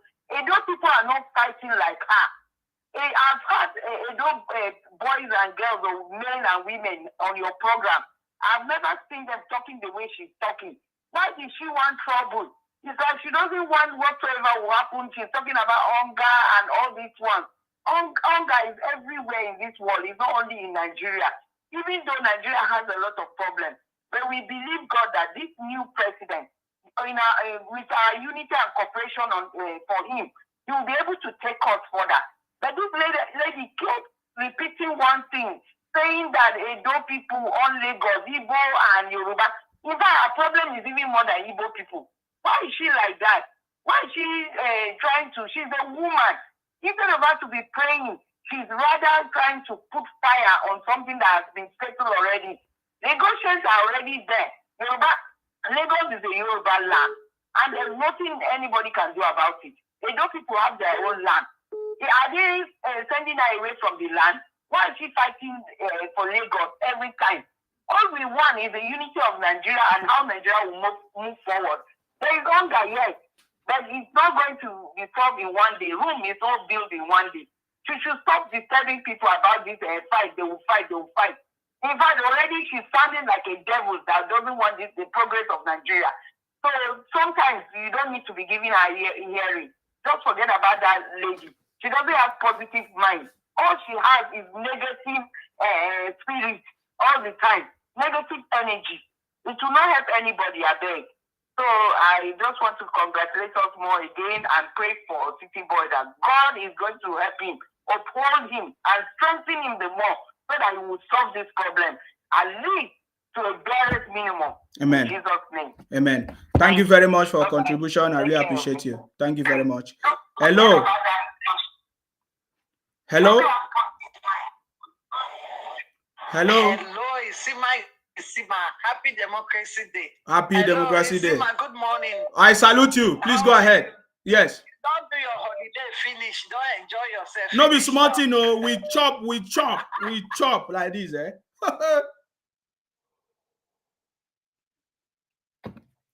Oh, I can't hear you. I don't know. You don't work too much. You deserve it. Hello, can you hear me now? Yes, please go ahead. Hello? Please go ahead. I say you deserve the holiday. You don't work too much. Yes. Yes. Okay. You see all these people that are talking, I don't blame them all. It's our pastors that cause this sin. The pastors don't preach patience. They don't preach hope. They don't preach all the that we need. They only preach prosperity. So they don't have any patience to wait for any president to work. They want somebody to come today and do magic, and they cannot do anything. If you give them any work to do, they won't be able to do it. They don't have patience to wait. This country, there are lots of people who think that magic can happen in one day. And I don't blame them. It's from the pastors. All the nonsense the pastors are preaching to them, telling them false prophecy. Their head is so weak that they cannot understand that you have to walk and wait for God. When you plant something, you wait before that thing will germinate and then you harvest. They don't want to wait. President that just come last week, you want the president to do something that has been spoiled for how many years? He's telling you to be patient and you don't want to be patient. You are going up and down, say there will be war. That war will happen in only your house. Only you, your mother, your father, you people begin to fight each other. And then anybody who pray bad for Nigeria, that bad will follow that person. For we who are praying good, we must achieve the goodness of this land. And see what you will work. Everything will work in this country. We have hope that this country will be one of the best country in the whole world. The white people will even come here. We will begin to deport themselves. People will be deported from this country because of the goodness of this land. It will work. There will be no war. Any person will say war. That war go final for in place. It don't go reach another person. Nobody will die because of this country in the name of Jesus. Amen. And all these pastors, God will disgrace them one day. There are people, the church members will begin to fight them. And one day they will be chased out of this country. Everything will work for our good in the name of Jesus. Amen. Thank you. Happy Democracy Day to Nigeria. Happy Democracy Day. Thank you very much. I salute you. Thank you very much. Hello, your name and where you're calling us from. Please go ahead. Hello? Yes, please go ahead. Can you reduce the other volume, sir? Can you reduce the volume, sir? Oh my God. Please, if you are calling us, reduce the other volume so that we can hear you loud and clear, okay? This is a live program. The time now is 30 minutes past the hour of 8 a.m. in the morning, and we are here in response to the City Boy national address today, seeking for the support of Nigerians to be patient, sacrifice, and trust in his government to bring the dividend of democracy to everybody. Hello, your name and where are you calling us from, please? Hello? Yes. Can you reduce the volume, sir? Oh my God. My brother, when you are calling us, reduce your volume. Everybody call and you listen. Reduce your volume so that we can hear you. I do already. You are not. You are not. Okay? Please, if you are, next time I'll block you. Hello, your name and where are you calling us from? I don't play here. Yes. It's Yinka again from South Africa. Yeah. I just had to call back. But I'm not going to address the other side of confusion about Lagos or not Lagos. That is no argument. Mm-hmm. So there's no point of talking about it. I just want to focus on the subsidy and to explain, because I can see a lot of people just assume that this subsidy, the government just decide to punish or whatever. Firstly, there was no provision in the budget for this month, the month of June. There was no money in the account.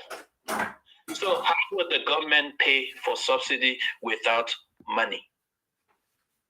And the second part, if they are to maybe borrow money to say, okay, let's do it for this month, what is going to happen? The marketer will go and keep those products. There will still be scarcity because they will go and stock up those products so that they can go sell it outside of the country. So the best decision is to make make those proclamations at the time when they weren't even expecting it. So what Ashiwaju did was to say, okay, fine, the subsidy is no more. So he never gave the marketer time to go and stock up, because if they subsidize for this month, meaning that they will buy for a cheaper amount, mm-hmm. then they take it to foreign countries to sell. Mm-hmm. So there will still be scarcity. So we need to understand this from the point of the economic of Nigeria and the mentality of the type of people we have. One of our biggest problem is that we are not patriotic to our country. Exactly. In politician, everybody is just thinking of themselves and their family. So we are trying to have an reorientation of mindset of our people so that we can start thinking Nigeria, thinking our people, Nigeria first, Nigeria first. And that is what Ashiwaju is bringing. And thank God for this type of platform and every other platform to educate our people, because sometimes government says some things. What happened with Buhari? It did some things that are good. But the biggest problem of Buhari is that the communication is very bad. Yes. People don't know what he's doing. So people make assumption, and the opposition use the opportunity to turn every good that is doing to bad. Yes. So they start calling him bad names. But we wouldn't allow that to happen this time around. Not at all. And that is why when they talk about the subsidy, I went and did my research. No, I didn't even go very far to do the research, because everything is in the public domain to say this is the situation with subsidy. And look at Nigeria remove subsidy, Cameroon is crying. So is this what we've been doing with our money? Like the whole of West Africa is benefiting from this subsidy. And then people will come and say, we produce oil, but there is no development. The politician eating our money. No. What has been happening is that, yes, they are producing oil. Look at the oil. They are producing the oil. There are some people connecting pipe to the NNPC pipe, stealing the crude. Yes. That is why Nigeria used to produce almost 2 million barrels per day. They reduced it to 900. So how would that actually affect our income? If we don't have the income, how do we have a country? How do we have infrastructure? How do we put money in education? How do we put money in health? Not that alone. The 900 that we have, that the government is selling and telling them to refine, and when they refine it, they bring it into the country. Nigeria is buying more than what they need, and the rest is being taken outside the country to go and sell. So Nigeria subsidized for Nigerians, but people are taking it to other West African countries to sell. So we need to be logical when we condemn government. And when this person is starting on a clean slate, saying that, okay, fine, we are removing this subsidy, is him trying to put things in proper perspective. Removing the subsidy, removing the CBN governor, suspending the CBN governor, putting him under detention. These are the leakages that we are having in our economy. And for someone to have started like that, the best thing we can do is to have hope in him. It's a renewed hope. Hope will not fall from the sky. When somebody says renewed hope, you need to look at what they are doing versus what they say they will do.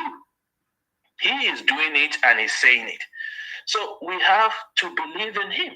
And with that, we will see Nigeria being transformed in our very eyes. Amen. And like the last lady said, I love the prayer she prayed. I said amen to everything. The country is going to be better. Sure. It's going to improve. And like she said, I agree that people will start coming, people will start getting deported from Nigeria. There will be fight to even come into the country. Yes. That is my hope. That is my desire for Nigeria. And I pray that it shall be so. And Nigeria was like that. It's not something new, sir. Sorry to cut you. In 1947, there was a meeting where Nigeria and Cameroon, and they came together to assist the Britain. Yes, in 1947. Yes. So something went wrong. And that is why the city boy said renewed hope is back here. So it is people that don't know history. Their mind is so corrupt. How can you expect the city boy in 10 days to solve every problem immediately? It's not possible. He's been there for years. So he just came in, he has started a certain solution, and you can't see it. You want the city boy to announce to everybody that fuel subsidy will be removed. They have already announced it. Buhari already announced it some years, 2021. So he took them unaware because they did not stock up. You know how Nigerians always do. They want to stock up so that they will use it. But the city boy took them unaware. That is why they are crying. They are criminals. We don't care about criminals. They are criminals. That's it. And just to add to what you just said, like we need to have hope in our country. Like our religion talks about hope, right? And even Jesus Christ did not raise Lazarus the same day. It took him time. So let's stop putting, like, look at the labor are planning to go on strike. The TUC are also planning. But the city boy called them and he sat with them. They discussed. Why did they call up the strike? Because he has put some things in place in order, as palliative or whatever, to cushion the effect of the subsidy removal. It's not stupid. It's not a dumb president. Listen to him. He's very intelligent. He knows what he's doing. He knows what he's going to put in place so that the people will not be too disturbed by the removal of the subsidy. I heard that there is a plan that they are going to, with this subsidy removal, then meaning that there will be enough money to go around state. So the state will be able to perform their own duty on India for their people, to kind of like cushion the effect of the subsidy removal.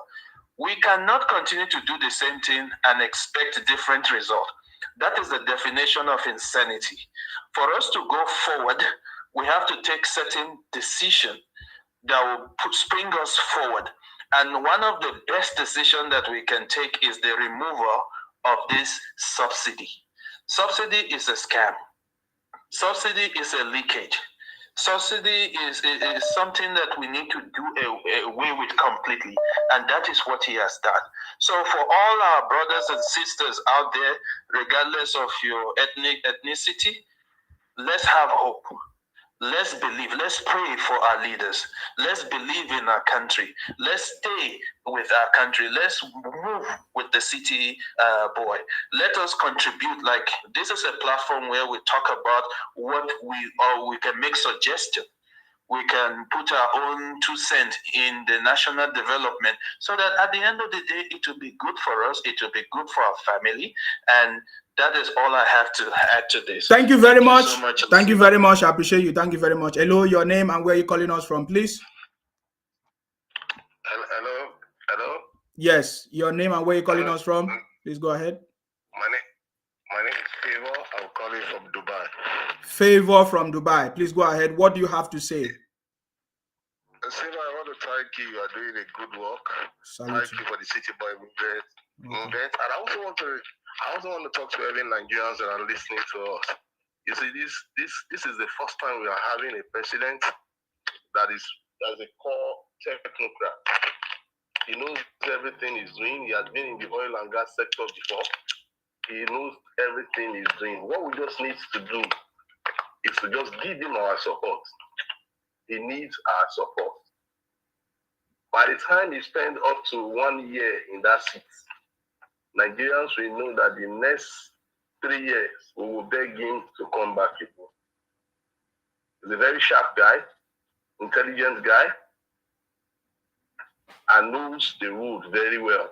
Number 2, those people that are condemning him, telling us that he cannot express himself, he's shaking. I think by now they can see they can see that the mic is properly tested. They can see the man speaking. This man is a genius. You don't have 2 people like this in the nation. I think for now we have him. We should make use of this man. Let's allow him to take us out from the pit. And let's also tell our pastors that the days of making prophecy has come to an end. It is finished. You should all sit down and support this man and pray for his government. Knowing fully well that after 4 years, I'm sure we'll all come back and celebrate, because Nigerians will be begging him again and telling him to go another 4 years. Thank you, Sima. Thank you very much for your contribution. I so much appreciate it. I want you to listen to the city boy again, in case he did not listen. He understood that it's a difficult time for Nigerians. He appealed to Nigerians to have patience with him because not be in vain. Listen. The government I lead will repay you through massive for our people. I feel your pain. I feel your pain. This is one decision. We must be able to save our country from going under and take our resources away from the stranglehold of a few unpatriotic elements.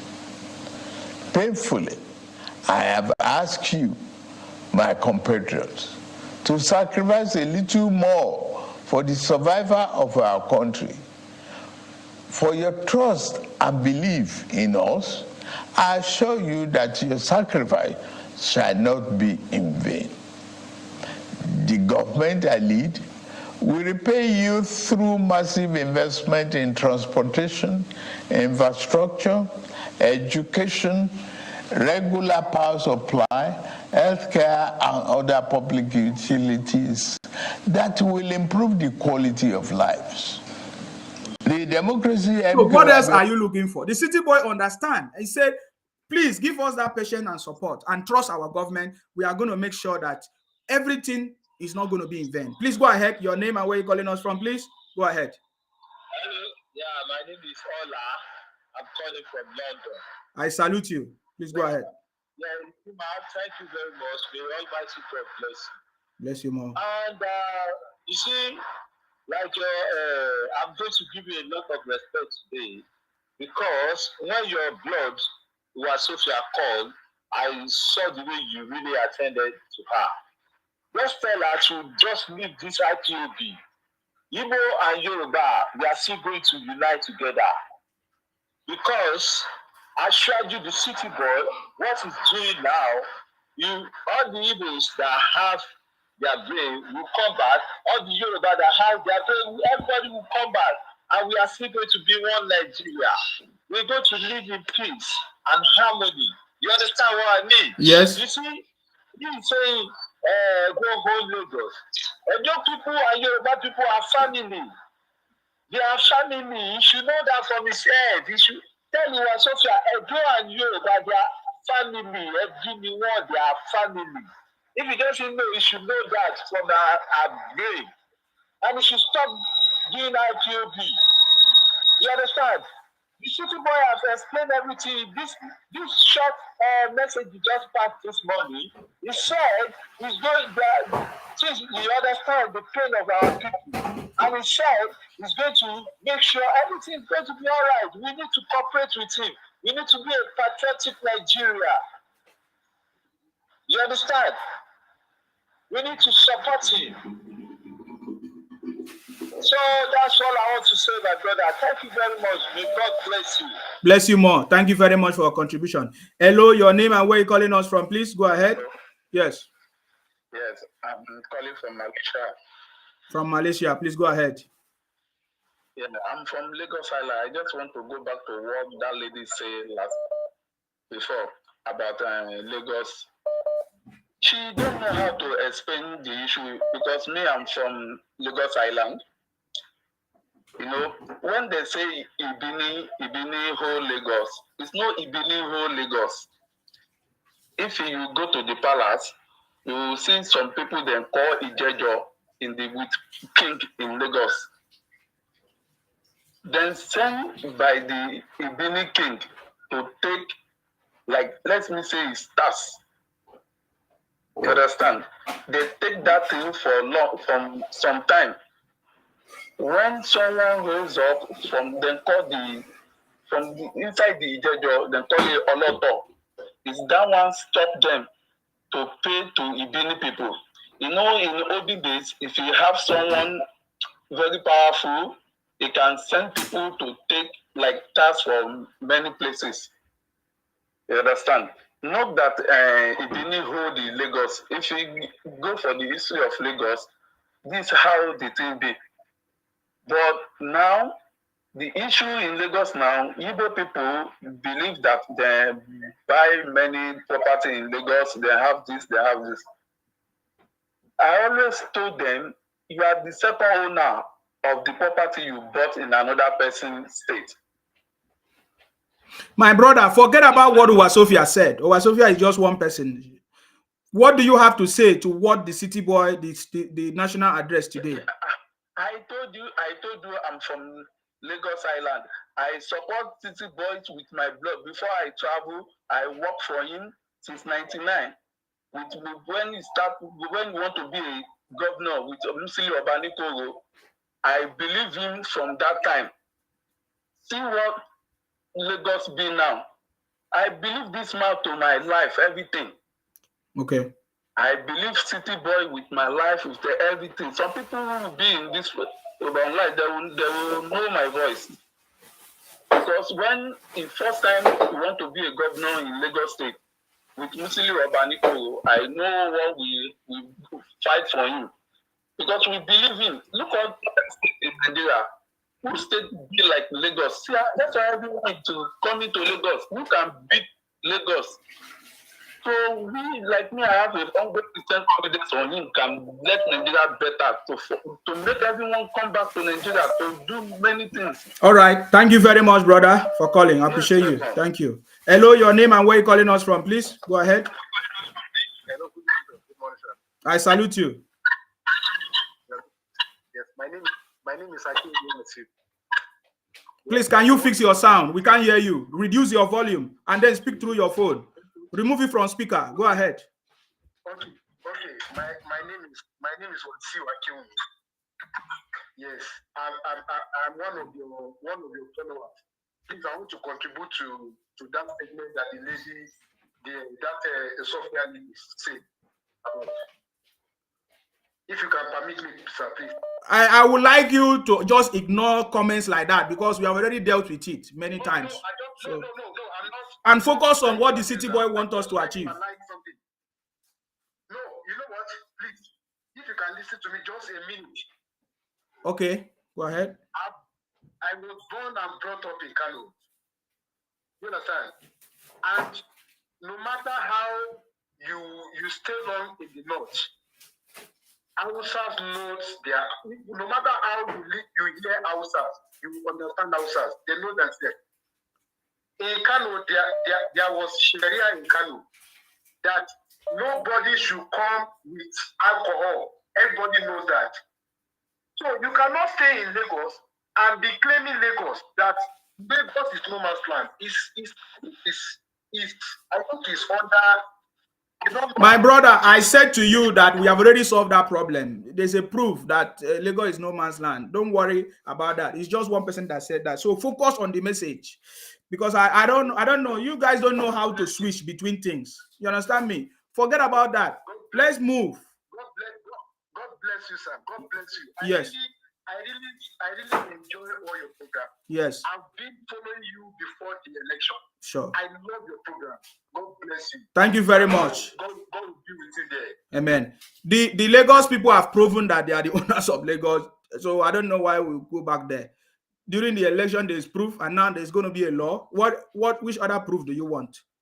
People that will cry will cry. Go back to your place, develop your place. Let people come too.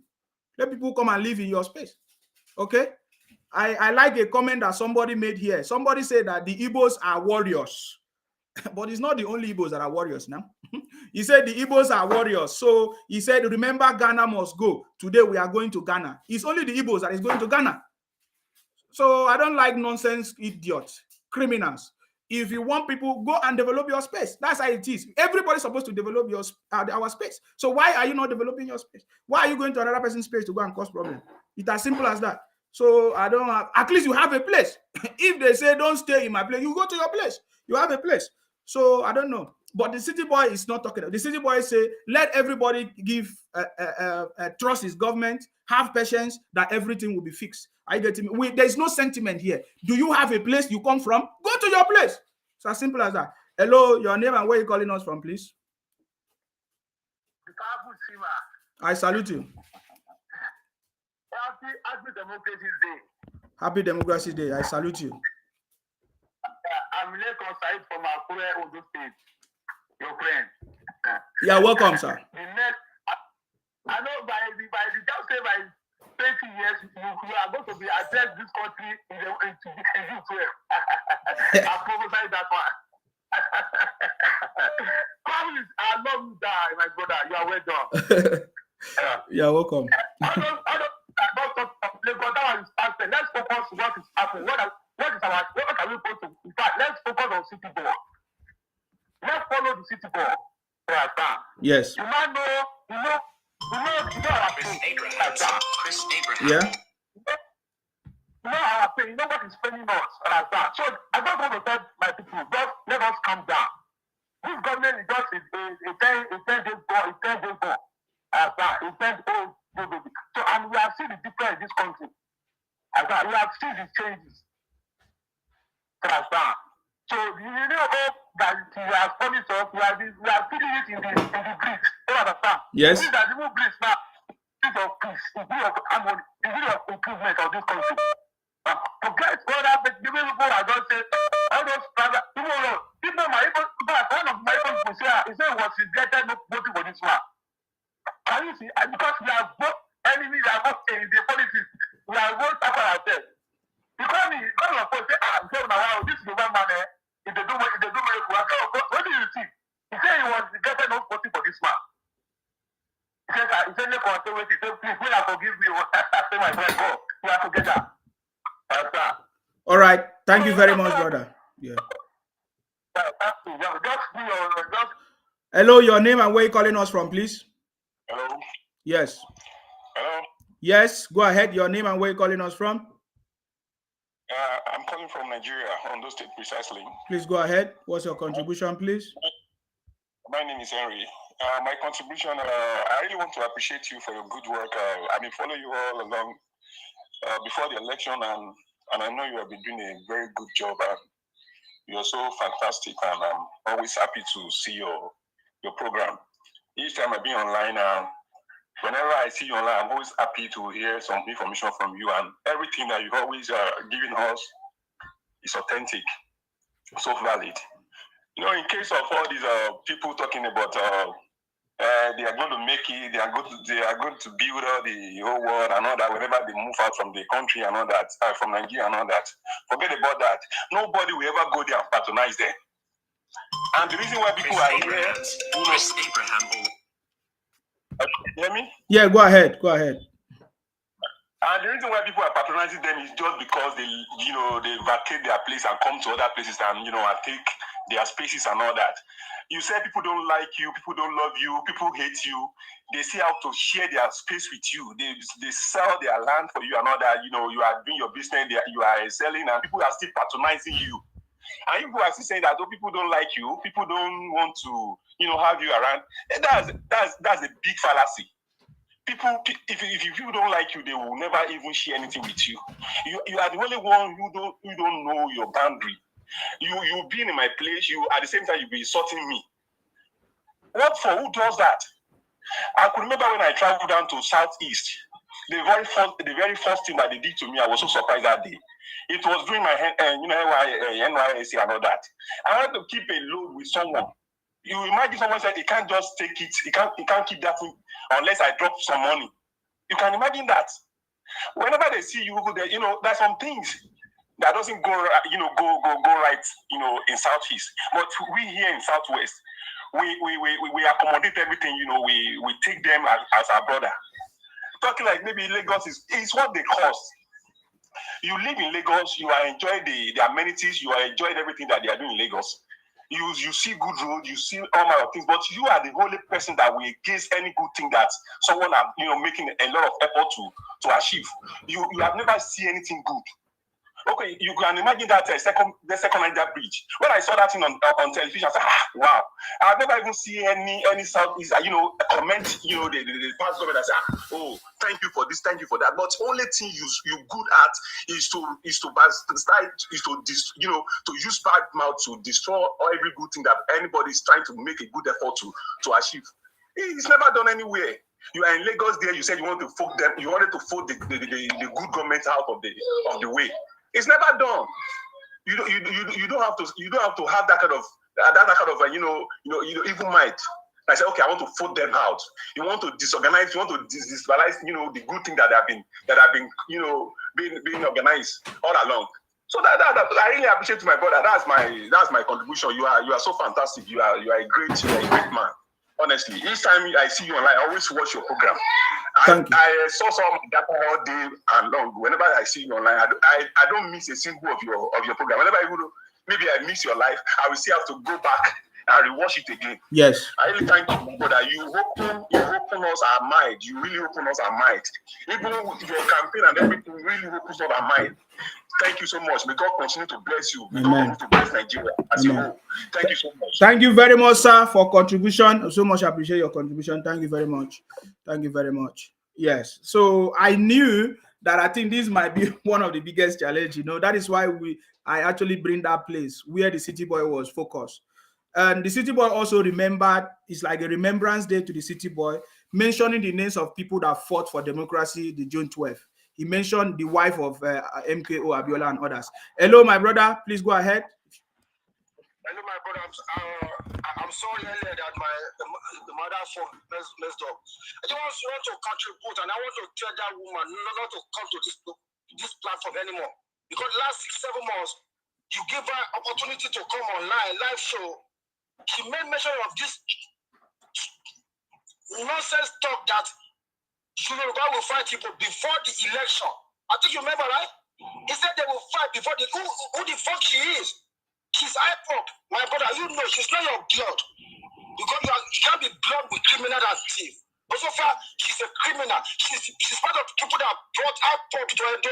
Instead of you to defend your state, you focus your energy on Yoruba people. We are peace people. Yoruba don't fight. If your grandmother not tell you so, they go ask for your great grandfather. They will tell you. If you're not, you are a real Edo lady, you can't be fighting Yoruba because Yoruba and Edo people we are one. I'm from Odo State. I'm from Akure. We have chieftaincy for Edo people in Akure. She's from Akure. He's from Edo State. Part Edo, part Yoruba. So I don't know where you come from. You claim you are from Edo, but you hate Yoruba. You are a bastard from Edo. My brother, IPOP can never be your blood. We are blood. We are brothers. We are family. If you support good thing, people that support good thing are your blood. Don't. I'm sorry to say this. Don't take that woman as your blood again. This is a good platform that people are listening to. Even me. I think you know, right? I will be listening to a program. I will sleep off. I will still be watching you on my dream. Hello? So, and lastly, what I want to talk about, I say, my brother, subsidy is gone. I don't think we need to talk about subsidy anymore. People that know the benefit already talk, right? The illiterate people that don't know the benefit, that them still they cry. After subsidy, we see the second action, which is the suspension of the CBN. My brother, let's keep waiting for the next action. Mark my word, every week you go to see action from our Baba. A lot of people will be jailed. They can't escape it. Only Baba, which I grew up to know, is the only person that nobody can trace Nigerian money into his account. Nobody can trace Nigerian money to Baba Ashiwaju of Yoruba land, Jagaba of Africa account. Only the propaganda, drug money. Right? So we have the right president, we have the best president that is not corrupt, that is still going to continue fighting corruption for us. He has started on the new failure, whatever his name is. We don't know the next person that will be picked. Just wait and see, my brother. Congratulations to all Nigerians that believe in Ashiwaju. God will bless us. God bless you guys. Thank you, my brother. That's Thank you. Thank you very much for your contribution. I appreciate your contribution. Thank you very much. Thank you very much. God bless you, Mr. Barawa of Yorubala.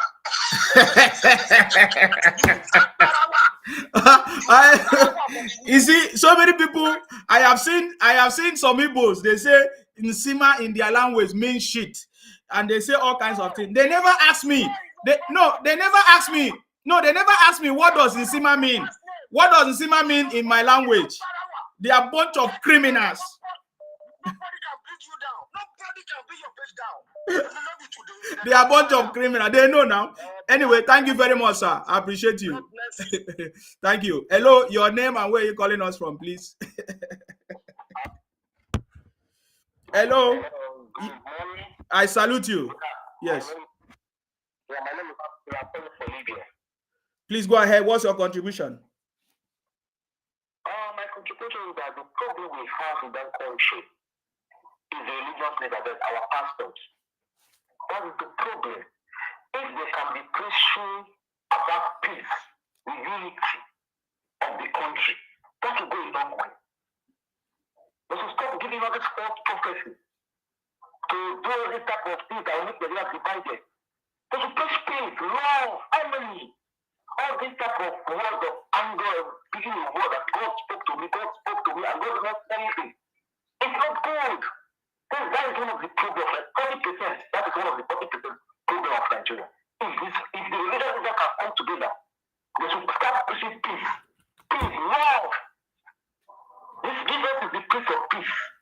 to talk to a grown man. So all these things of all those type of religious wars, all this the words of religious leaders are devastated and problem in that country. And I'll be very happy if they can listen and take a turn around and stop it. Thank you. Thank you very much for your contribution.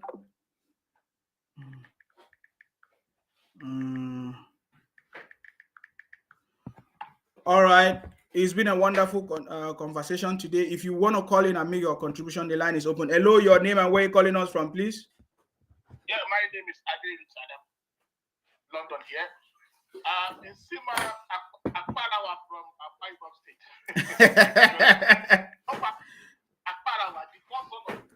Yeah, we can't hear you very well, sir. Your line is not clear. Go ahead. I said in Sima Akparawa from Akwa Ibom. Yes, I'm from Akwa Ibom. Yes. Akwa Ibom people, we are not Igbos. It's been one of the biggest mistakes that they have made. And we are correcting that mistake. Yes, go ahead. That is why we need you here to be correcting a lot of people. Okay? Yes. Let me say congratulations to everybody. Yes. Today is June. And June 12 means a lot to all of us in Nigeria today. Yes. It's a very painful time. You see, between 1993 to 2023, there is 30 years difference, 30 years gap, 30 years delay. Supposedly, MKO was allowed to govern Nigeria for 4 years. And Sima, me and you will not be here today dragging this. So there's a waste generation between 93 to 2023. That's the waste generation reason why a lot of us are Jackpot, we are in abroad, we are everywhere. Because of what? The wasted generation is there. Now, the renewed hope is back. The renewed hope is back. I shall say it's back. We have to be patient. It's not that easy. We have to be patient.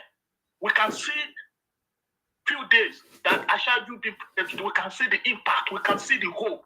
So we have to be patient. Patient ourselves. We continue to endure. He has said a lot. The policy direction about where his government is going, he said it today. So we have to be patient. And secondly, again, all these there are meaningless arguments we should not need. I think it's so sad that history is took away from us. Ordinary social studies should let you know the owners of Yoruba land. Who are those people who own Lagos and the entire South? Ordinary social study primary school should let you know. Or history or government in secondary school should let you know. So there are things that we don't need to be arguing about. So I'm begging everybody to be patient. The hope we are looking for is back. Yes, and before you go, sir, there's a statement today that the city boy made during his national address. He said, and I quote, "Those who can't accept pain of defeat in elections don't deserve the joy of victory." This is from our president. What do you have to say about that? Yeah, you see, Ashadu, he said this during the time of the election time when they announced result that they lost Lagos. Yes. That's what he said. Yes. See, is part of it. If you can't endure the loss, you don't deserve the victory. Exactly. With our LUP guy that is in the court today, you lost the election. You don't want to accept defeat. How do you want to enjoy victory in future? You have to accept defeat today. You have to accept it, because if you want to enjoy the victory, if you want to enjoy it in the future, what is exactly he's saying there is what Obi is doing, refusing to accept defeat. How can he now enjoy the victory in the future? So it is a message clearly. This is a democracy. You need to practice, you need to learn how to accept defeat. It's part of it. And when you accept it, and by the time you have the victory in the future, you deserve it. Nobody will not say you didn't deserve it. Like we said yesterday, you are fighting. You need to first of all tell Nigerians how you defeat Atiku first. How do you need to tell us first? Wait, number 3, how do you defeat number 2? Mm-hmm. Because you are carrying TV to court. Now today you are carrying bed here. You want to start sleeping in tribunal. You can't prove to us that you defeated number 2. And you are looking for us stolen mandate. Thank God that a lot of you, we can all see it today. Yeah. So the leaders of the Southeast people should try as much as possible to talk to themselves, to talk to all their youth. For example, now look at Kalu. Kalu was crying like a baby on the TV. After he was telling the people, the whole world, that he took Abia money to come and build factory in Lagos, Ota. So whose blame is that? Now today, their own generation now are not blaming the Yoruba people. Is it the Yoruba people that go and drag Senator, Kalu to come and invest Abia money to come and build factory in Lagos and Ota in Ogun State? Are you going to fault? Whose fault is that? Exactly that is what the Igbo leaders are doing. They abandon the Southeast, investing and taking the government money all over the places, eliciting money, using it to invest all over the places, abandon their region. Today, their children are becoming children of hate. Terrorists disturbing the peace of the rest of us are blaming the host people, blaming the Yoruba people. How is that the Yoruba people? Ask Kalu to explain to you why he refused to develop Abia State for 8 years when the likes of the Tinubus and others were developing their state. Donald Duke of is it your state? Yeah, Calabar. Calabar. Look at what they did there. Today you can't find people from that area screaming like the Igbo today. The Igbo are screaming. Why? Because they use their infrastructure, the resources there to develop those places. That's why you see the people of most of the Niger Delta area, they were quiet. Not like the people from the southeast. No, because of their leaders have failed them. Their leader refused to use their monthly allocation they received for almost 24 years to develop their region. Today, their children are now becoming a miscreant, stopping us every week, crying. Hey, we know this thing, stopping everybody. And they want to continue in that way. It's not going to happen. So the right time is that I'll beg the city board, please, Ashadu, call this debate. Let's move back to the regional system of government. That is the best solution. That will silence all this thing. Lagos State is about to start a protection. They are start crying. Wait. Why are you crying? We are not even start talking about we come back to regional system. Whereby everybody should go and develop their space. You are start crying. Ordinary state assembly was trying to say that they're going to make a law to protect their indigenous, to protect their people. You are start crying, you're screaming. What about when we said that we're going to go back to regional system of government that our founding father agreed, negotiate on? So the evil will fall that day. Happy? So it's not going to happen that way. So thank you very much, Isima. I really congratulate everybody. Thank you. Era of hope. Thank you. Thank you. Hello, your name and where you calling us from, please. Go ahead. Yes, Isima. I salute you. Good morning. Yes. How are you? Very fine. Yourself? Yes. I'm fine. I'm good. Yes. So, I think the contribution is this. El-Rufai mentioned that Obi is a Nollywood actor. The man is right, too. Ask me why. For Obi to carry television to the court, then the next one we'll be expecting that maybe we carry stove and gas and pot and turning stick and gari or fufu to the court. Maybe that's the next one we are going to see now. Mm-hmm. So it's really truly an actor. You see these people, and one thing I just know about them is that they are just, I will call them ingrates.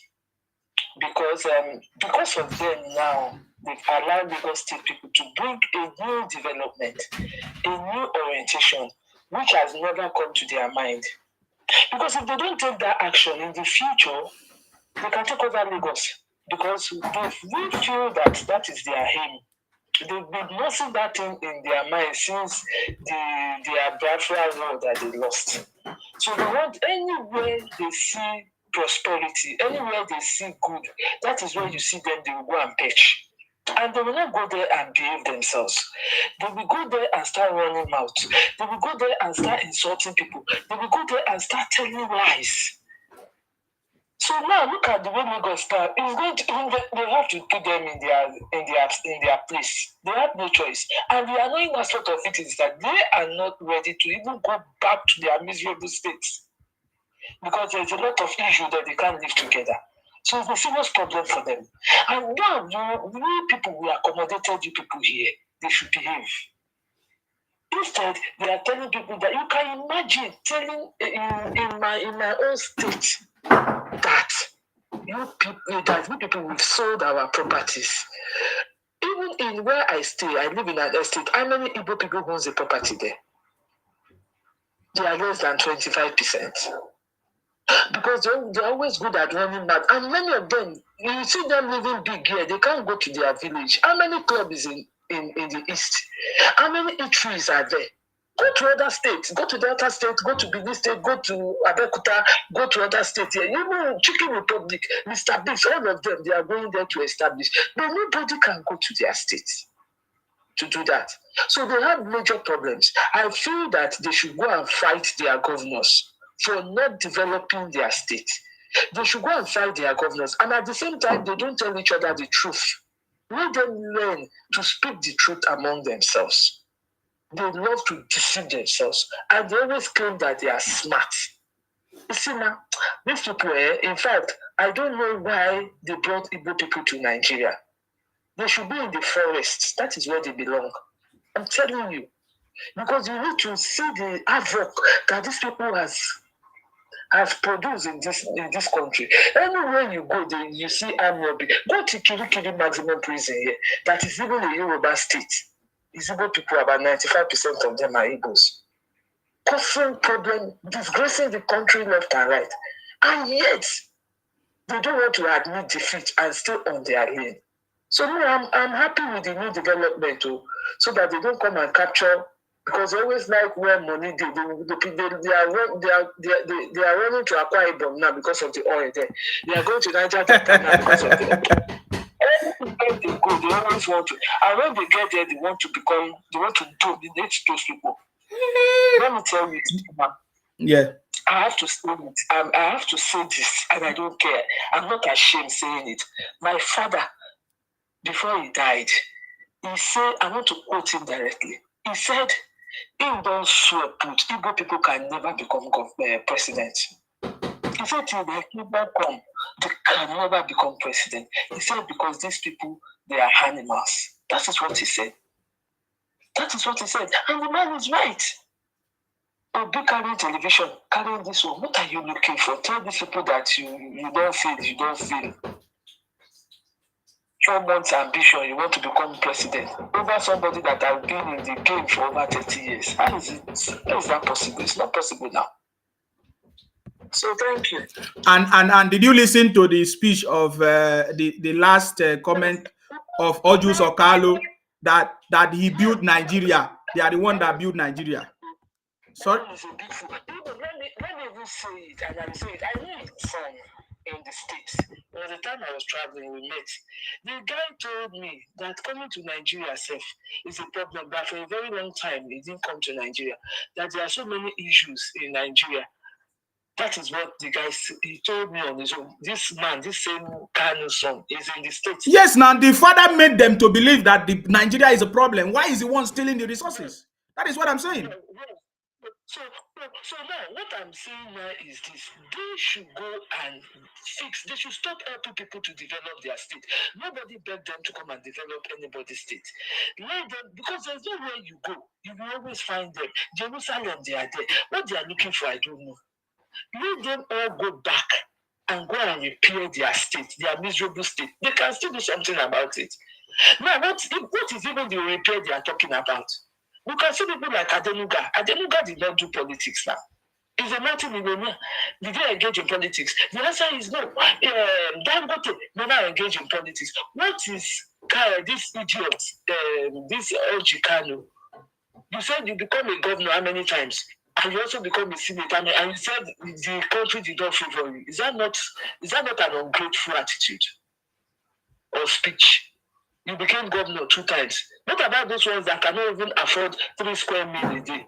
Those ones did not even come out and say that Nigeria did not favor them. They are still hoping that things will change. So you are now coming out after squandering the money that belongs to your state. You didn't repair Abia state. You come to, why didn't you carry all those investments to Abia? You would have taken it to Abia because they don't trust themselves. You come to Lagos and you employ 13,000 people making those. And if you check history now, that 13,000 is not up to 13,000. You see loads of lie there. And I'm also happy about this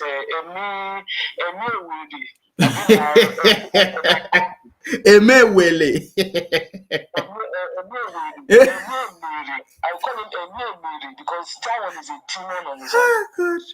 Well, I know go kill me. Yes, you should come and open up what we use Nigeria for teaching people in crisis. Do you know how many people died? I was talking to one of my mechanics. He told me some months back and he said that during that period, up to now, he's still paying debt as at 3 months ago, as a result of this crazy money policy. So what is the achievement? That man must pay for it because he put many people in a jeopardy. A lot of people, even me, I couldn't get cash. I have money, I don't have access to my money. That's how horrible it is. So therefore they should face the region. You should face it. So people are talking about that therefore they work for Tinubu. If you work for Tinubu, Tinubu will not arrest him. You see these people, they don't sit down and think. The only thing they are good at is just to go to this Instagram, to the Facebook, and be talking jargons. And the government, I want to bring another thing, Maxima. The government should do something about this. They call themselves comedy or whatever they call themselves on Facebook. The government should make a rule for them too, a law rather, for them. Because when they carry this fake propaganda, they should arrest them. I think if they start that, many of them will sit up. Because they'll just come up, one will come and start laughing like an idiot. You know that he's sick upstairs. And when they are all saying you won't see any truth coming out, the only one you can even pick small from is this one called Parara. That one will even talk a little better than the rest of them. But the rest, they are all bullshit. Thank you. Thank you very much. I so much appreciate you. Thank you very much for your contribution. It's been a wonderful one today, guys. It's been a wonderful conversation. Let me see if you still have, you want to call in, you are free to call in. But I think we have done justice to this conversation because now the country have direction, and anybody that want to cause katakata will be put in the right place. Emewele, Emefele, Emefailure. Which one? Hello? Abasurion. Abasurion. Abadie, sorry.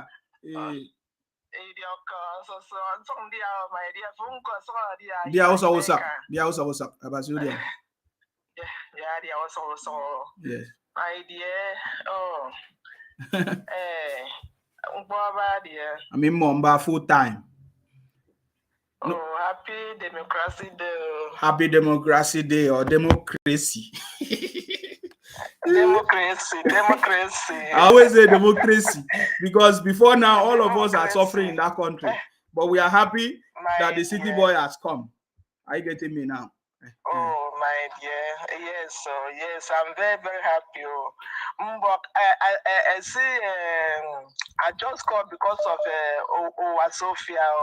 As I like Owa Sophia Rich. See what she can't talk. I not just like that talk at all.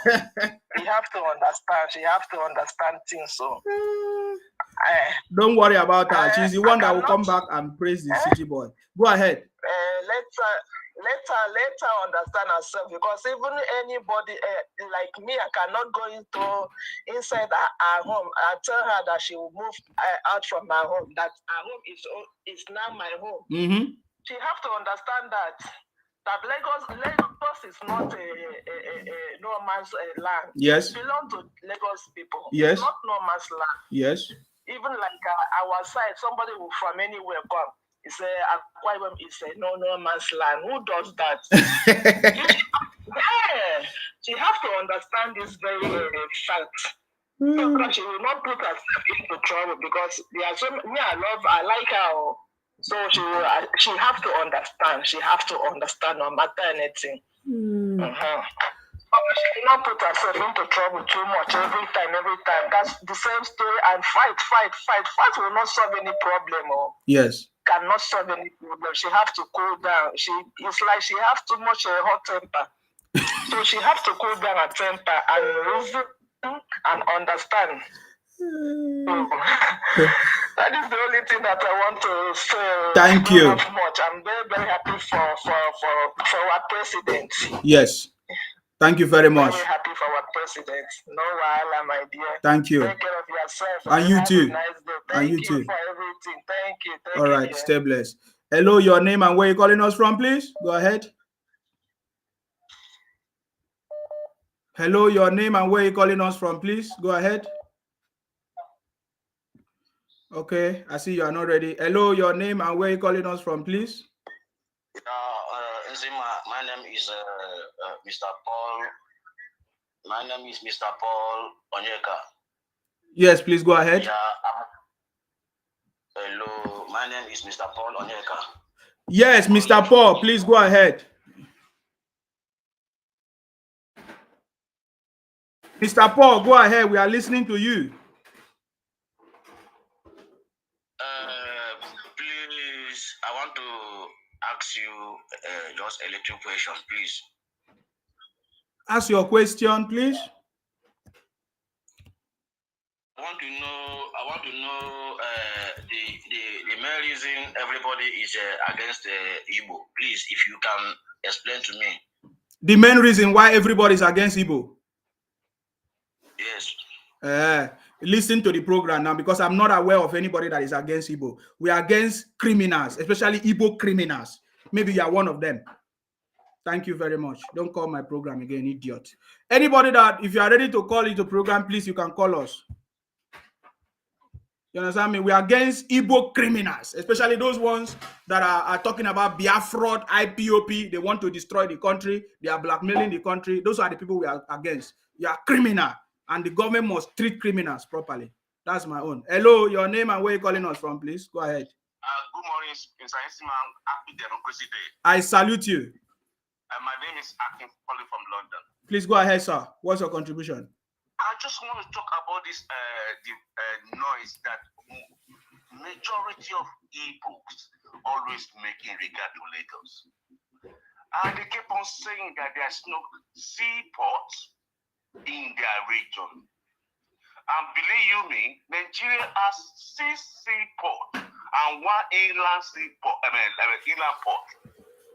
2 in Port Harcourt, 1 in Calabar, 1 in Delta State, 2 in Lagos State, 1 in Odo State. Nigeria importation cannot be put into Lagos alone for over 200 million people. All those seaports, they are working. Although it may not be full capacity, but they are working. Their inland port is proposing 1 inland port, 1 in Aba, 1 in Port Harcourt, 1 in Ibadan, 1 in Enugu, 1 in Katsina, 1 in Kano. They are proposing inland port. I don't know why they make fussy. And they're talking about this law that the Lagos speaker said something about. What's wrong with that? I kept on not see any reason. Is it only Igbo in Lagos? Is it only Igbo in Lagos? Why must it be only them that be making noise about their Igbos? We are Hausa people living in Lagos. We are Lebanese people living in Lagos. We are Delta, Edo. We are variety of ethnicity living in Lagos. Why must it be only you? Why must it be only you? If you are not selfish, if you are not having the agenda, why must it be only you? Here in London, here, in UK here, the law are being revealed continuously in London here. About the property law is constantly revealed in London here. I've never seen any time that Arab shout or Russia shout or Asia shout about their investment in property in London. Billions of money from Arab and into London property. I never hear whereby, Dubai claim the whole London. They build London. All those property we are seeing all around in London here were built by sovereign weight of Dubai. They don't claim the whole London. They dare not claim the whole London. Please, sir, I want you to contribute to the national address of the city boy. Forget these criminals, sir. We have defeated them, sir. Please, I don't want them to be taking us backwards, sir. Okay, sir. That's very good. I've been looking at our president. Yes. Ever since he sessioned the office, he's making a nice move. Yes. Funny enough, many critics will be disappointed at the end of the day. Yes. The electricity bill that he signed is a very good move. Yes. To generate electricity, to liberalize that market for every state. Even saying that they will still not grab it. But majority of the state in Nigeria will grab it. And investor will be they will pour money into that electricity. I'm seeing all his move, like subsidy removal, they are good move. Electricity bill, bill, that's a move. Emefiele arrested, that's a good move. So far so good, he have been doing good. Did you listen to the president's speech today, sir? I didn't listen to you. I just woke up. Oh, we did not listen. Oh, okay. I didn't listen to you. I just woke up. All right. Okay. All right. Anyway, that's what I would like to say about just I got tired of all those noise maker on the Facebook. We have defeated them, sir. Don't worry about them. What's wrong with this Arab boy? That's what infuriates me. I see they were the only person that living there in 200 million people. They make too much noise. They are so selfish, so self-centered. My brother, you are doing a great job. Protect Akai Bon State too. Don't let them grab me from your hand. Bye-bye. Thank you very much, sir. I appreciate your contribution. Hello, your name and where you calling us from, please. Hello? Your name and where you calling us from, please. Go ahead. Yeah, my name is Emeka. Can you reduce your volume? Okay. My name is Emeka. I'm calling from Anambra. Your voice is low now. Reduce your yeah. Can you speak up? Go ahead. Okay. My name is Emeka. I'm calling from Anambra State. Emeka from Anambra State. Please go ahead. I'm very happy because I'm an Igbo man. Please, your volume is very low too.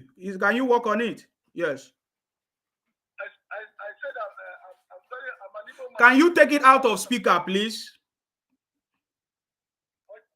Okay. Yes, better now. Go ahead. I said I'm an Igbo man, but I'm very, very happy because lots of time I don't bring sentiment, and I don't support anybody because that person is an Igbo man. The president of want to contest for president of Nigeria. Yeah. It's the person that will enter there and do the thing that we want him to do. And tribalism is not good.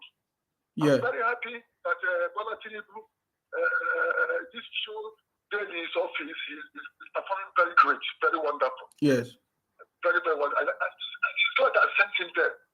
It's the will of God that makes him to be on that seat. I'm a Christian. I don't discriminate. Do you understand? Most of people, they are happy for Bola Tinubu. Yeah. Because we want somebody that will enter there and perform that signs and wonders for the people of Nigeria. And Bola Tinubu is doing that. I pray for him today that God will keep him, give him more wisdom, strength, and sound health. Amen. Do you understand? Yes. For him to be alive and finish this good job God has time for him to do in Nigeria. Thank you very much, sir. Thank you for telling us that you are happy about our president from Anambra. Thank you. I salute you. God will keep you too. Amen. Because you're a good man. Thank you. Amen. Thank you, sir. Yes. All right. Hello, your name and where you calling us from, please. Hello, good morning. I salute you. Please tell us your name and where you calling us from. Happy Democracy Day. Happy Democracy Day. I'm calling from Osogbo, Osun State. Please go ahead. Your contribution, sir. I just want to advise my Igbo brothers, honestly speaking. They are the one making the whole thing seem to be as if the whole thing is being turned against them. Someone said some minutes ago, someone said, how could somebody just plan for presidency within 3 or 4 months and have it in his mind that he will surely get it? Is it done that way? That is Obi on that issue. Now, Yorubas, I'm a Yoruba man. Yorubas are the most accommodating and politically sophisticated tribe in Nigeria. Yes. Yoruba knows when to fight, we know when not to fight. Yes. Talking about Biafra in 1970, the one that lasted till 1970. In the whole Nigeria, let me say in the whole affected area in Nigeria, the only Igbo that resided in Yoruba land happened to be the only one that got their property back untouched. Yoruba people preserved their property without looting it, doing anything. When they left, when they flew away, they came back and got their property intact. Are we not accommodating?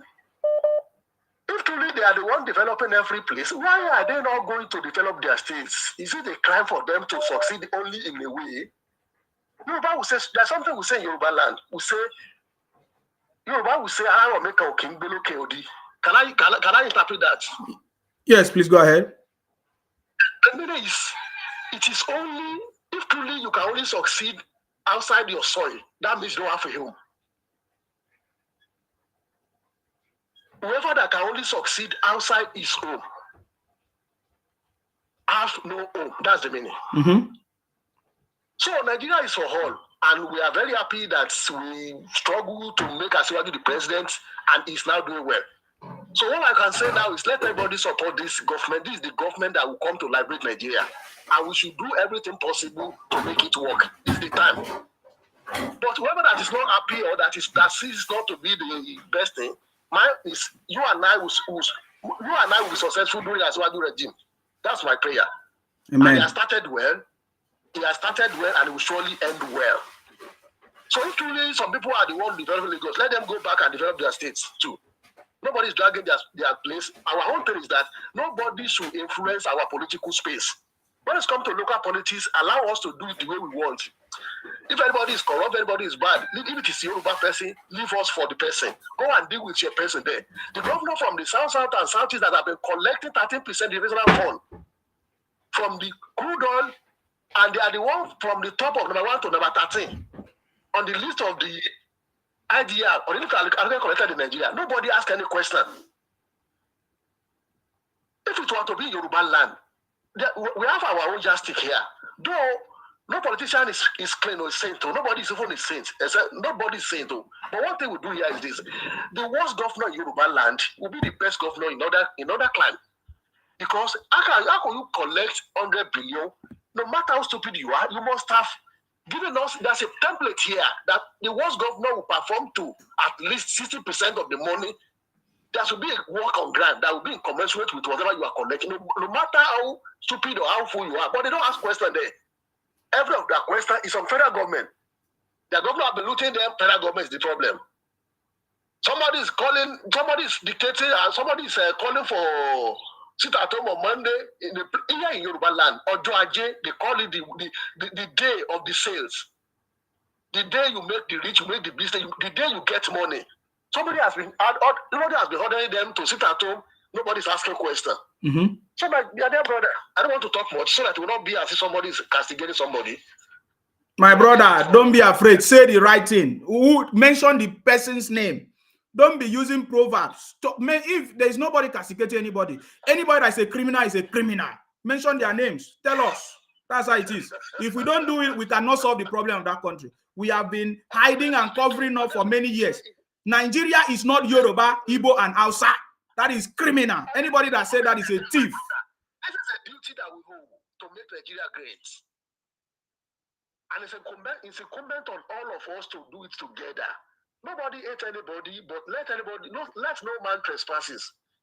We know when we go east, Yoruba will do as if you are a stranger. You will do it and you comport with it.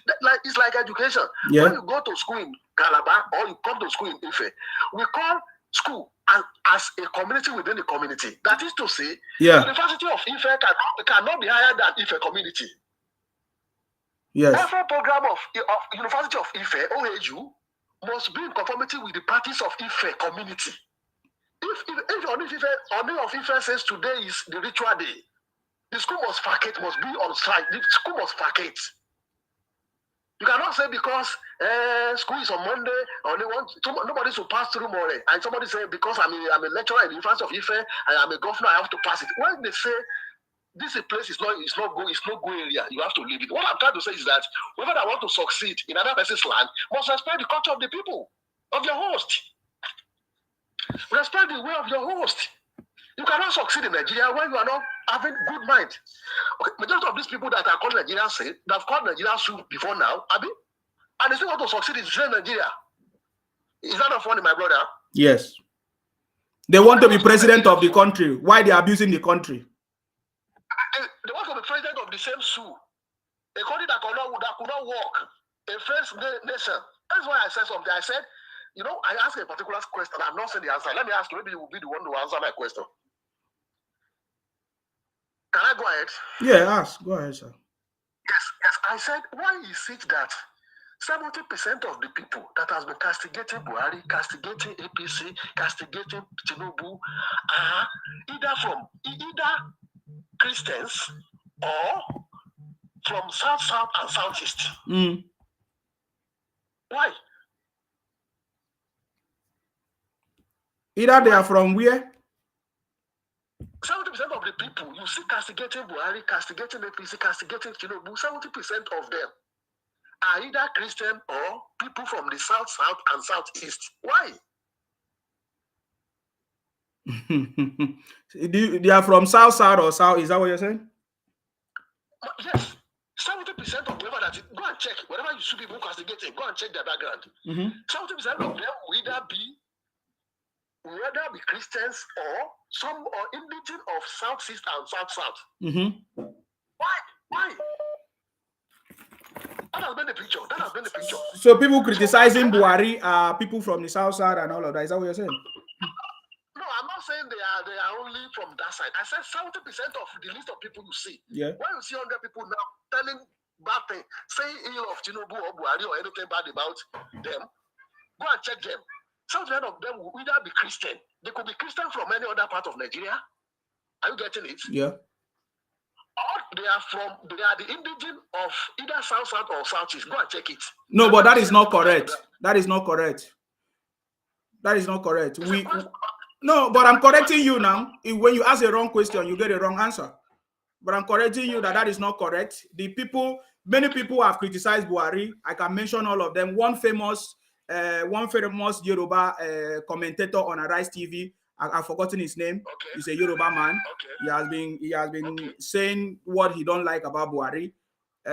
Even Falano everybody have been saying it. When we see something bad, we say it. You understand me? But what we are talking about in this case is what we are seeing here is the Igbos from the Southeast. They don't even know who Tinubu is. They have all said all kind of blackmail and all of that. That one is outstanding. There is nothing wrong in criticizing a government when you feel that something is wrong. There is nothing wrong about that. Yeah, it gets me. So I'm not talking about the government. I'm not talking about the government. Sorry? I'm not about the government. I'm not talking about the government, but I'm not talking about Buhari's government or Tinubu's government. Hello, my brother. Yeah, what are you saying? Okay, what I'm saying is when you see a personality, okay, let's say when Buhari wanted to come in 2015, without even winning the presidency, when he was contesting, the set of people that were talking ill of him and the set of people that are talking ill of Buhari or Tinubu before he even got elected.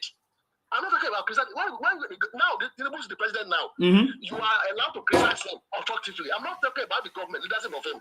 See the picture of the man. The set of people that are saying, it will not be good, it will die, it will do. The set of people are saying, Tinubu is shaky, it is this. That's what I'm saying. I'm not even talking about the government. Nigeria is in Nigeria. Our government is our government. Either good or bad, we have to criticize. What I'm saying is the picture, even the picture of the person contesting, without even knowing the personality of the person. That's what I'm saying. Okay. I believe I've made my point. It depends on the people that you are following. It depends on the platform that you are following. You might not get the full picture. For me, I always have a balanced information, and I can give you the authentic information. Are you getting me now? We know of so many people that have condemned the city boy, including some pastors, even in Yoruba land, that are Yoruba people who condemn the pastors.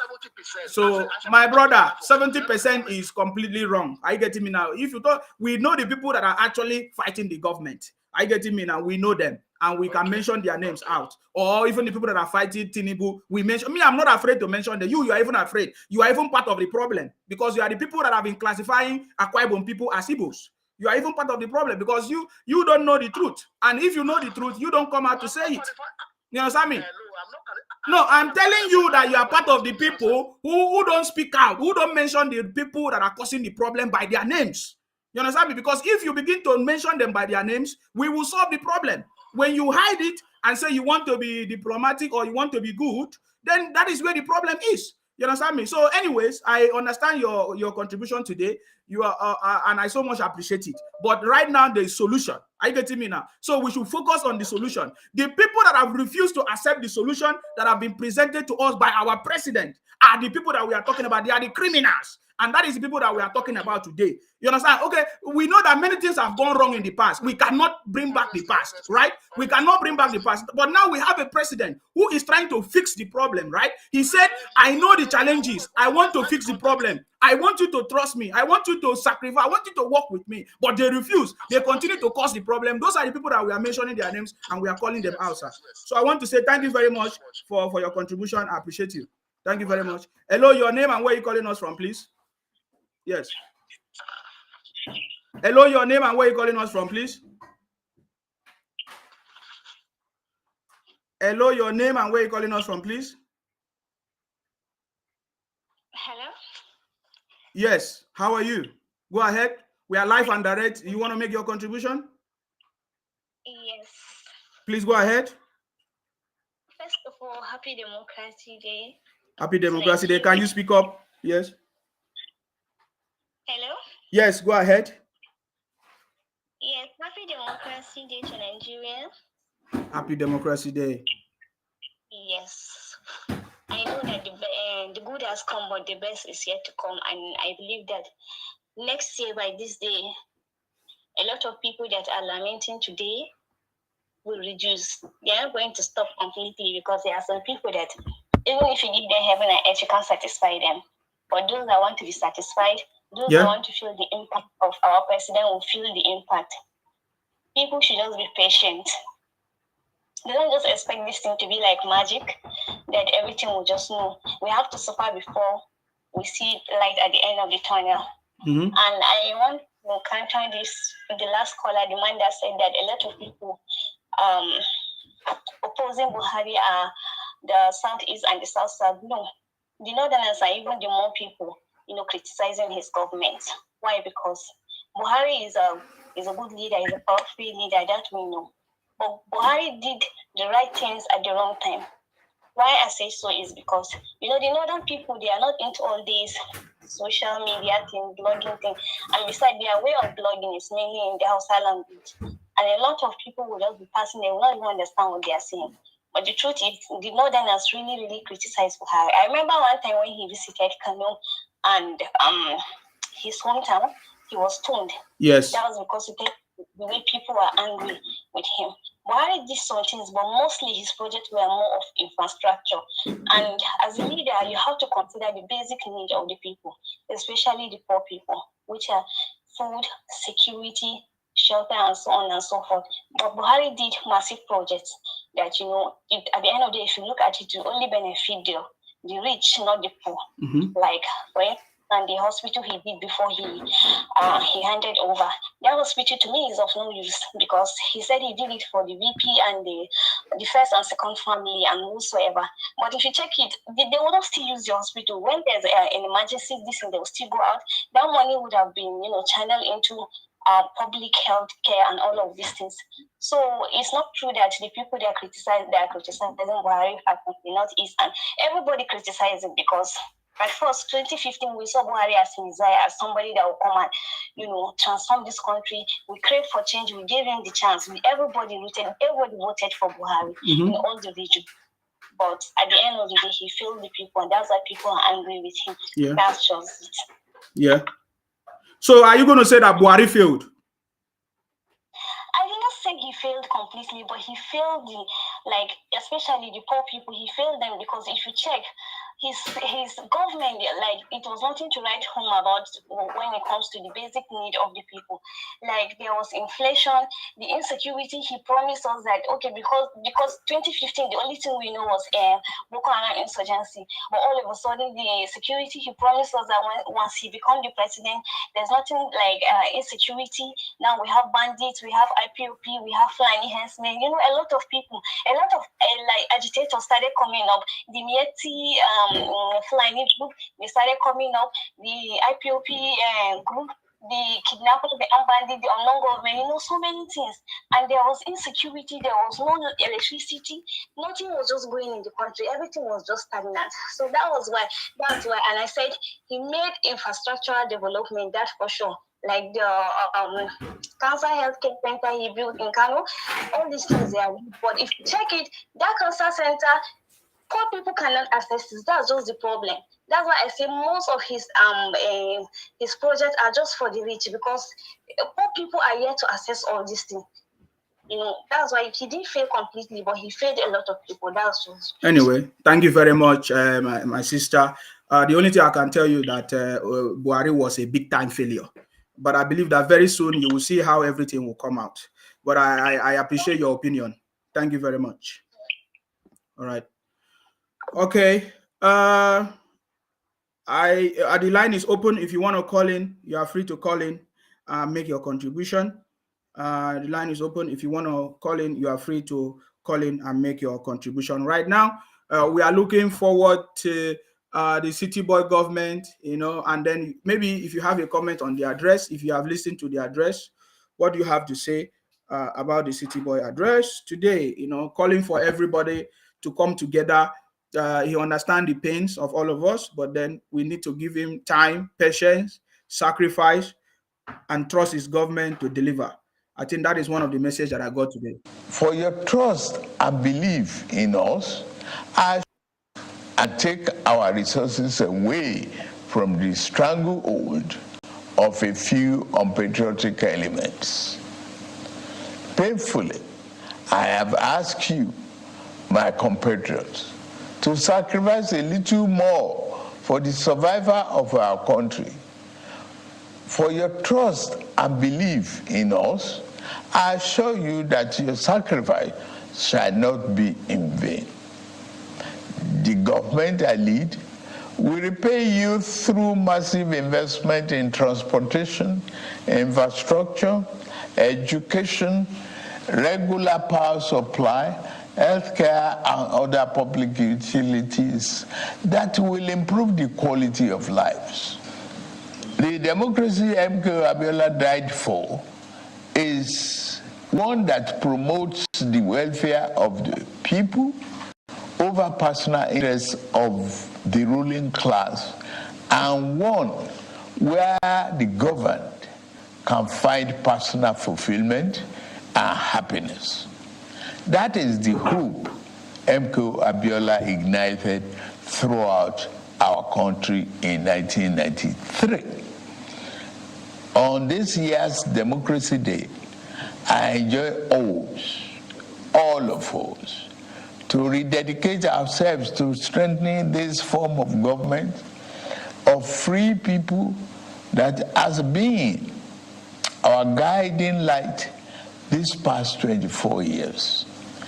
In particular, those of us who have been privileged to elect into public office at various levels in both the executive and legislative arms of government must recommit ourselves to offering selfless service to the people and delivering concrete democracy dividend in accordance with our electoral promises. Yes.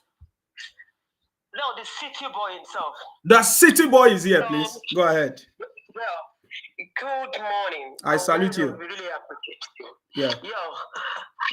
I don't want to go to the past. If I found out, we know that if you want to solve the problem of the present, we have to like visit some of our problem in the past. But I was very sure even before the election that this our present president is going to perform.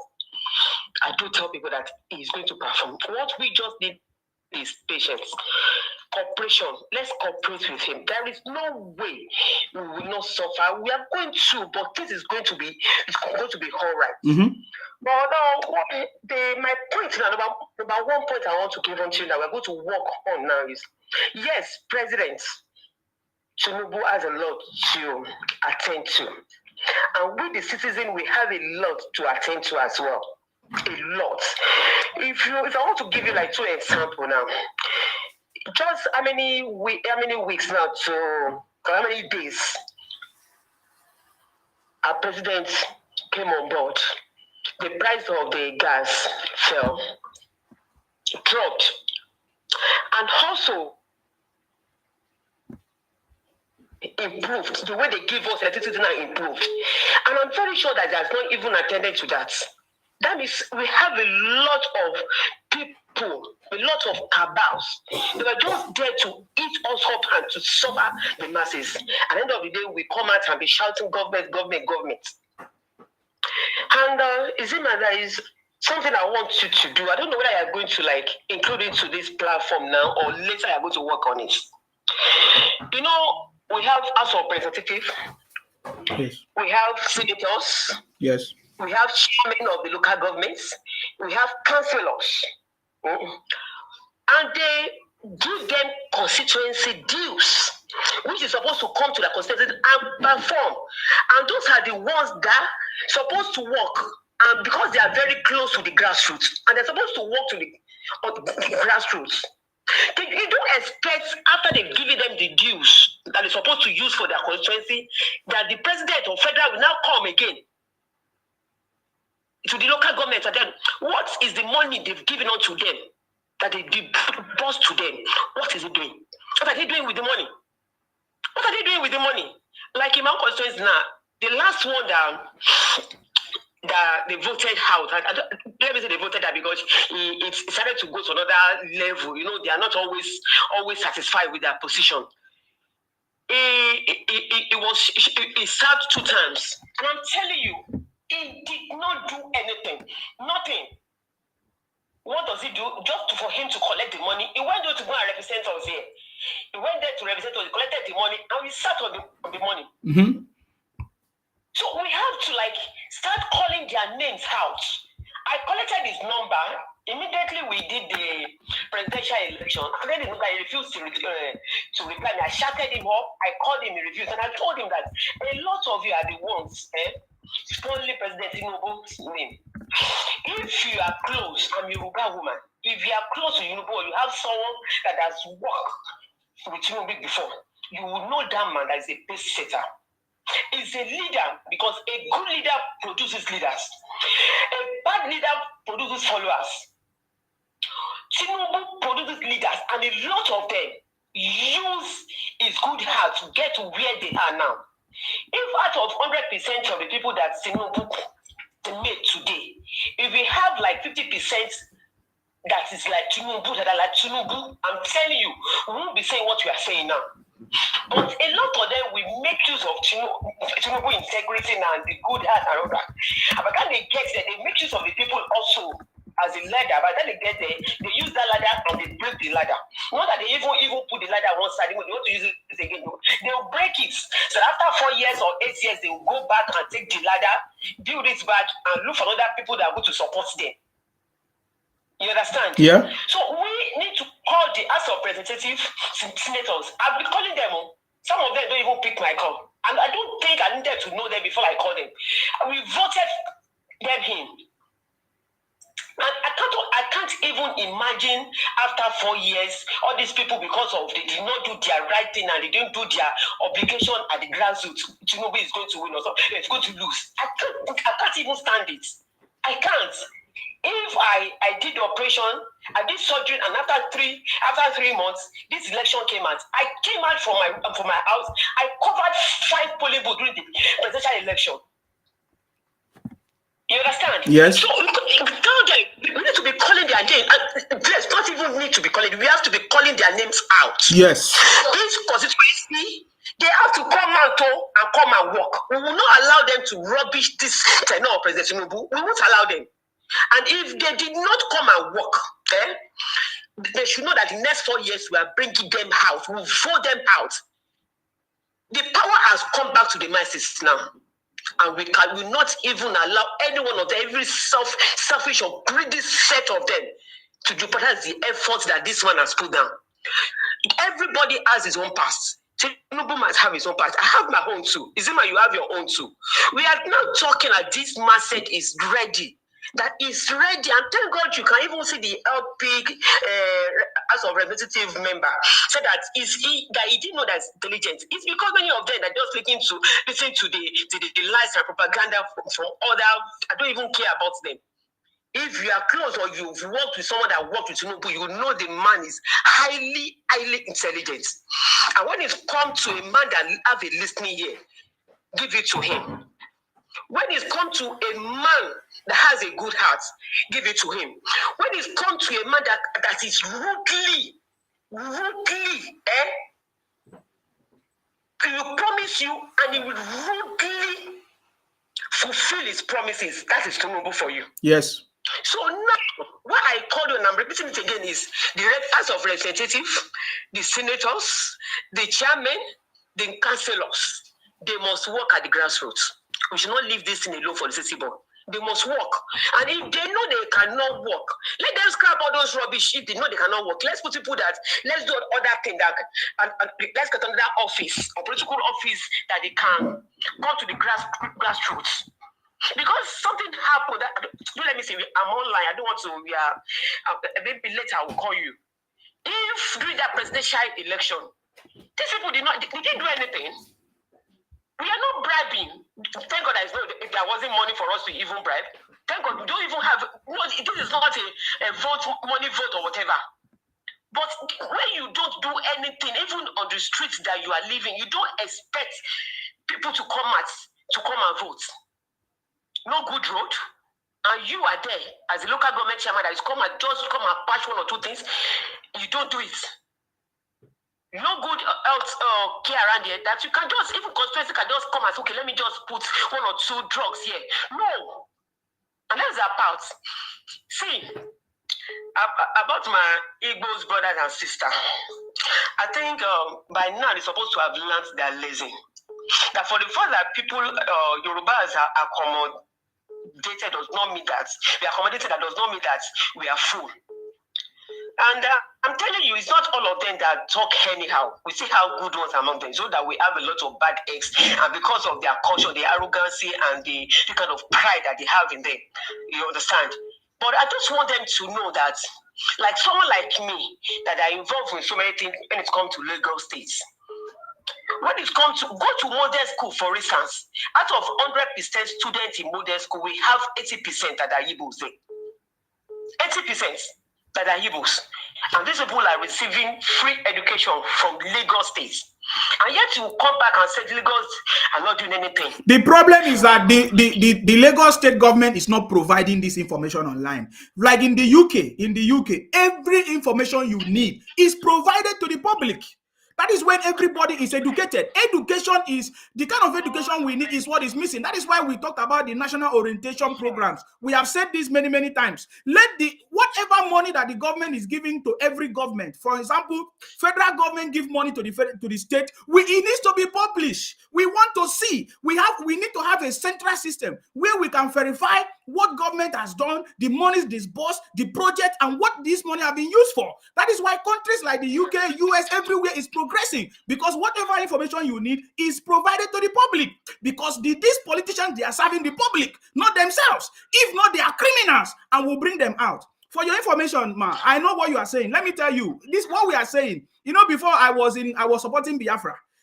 The spirit is in us. The power for us to do something is here. We have people in different places. So what we are doing now is that as we launch the City Boy movement, we are on ground. It's a grassroots action. We have representatives from every state, every community in every state. We are going to be calling our rulers out, because now they are still rulers. We are going to be calling our leaders out anywhere they are.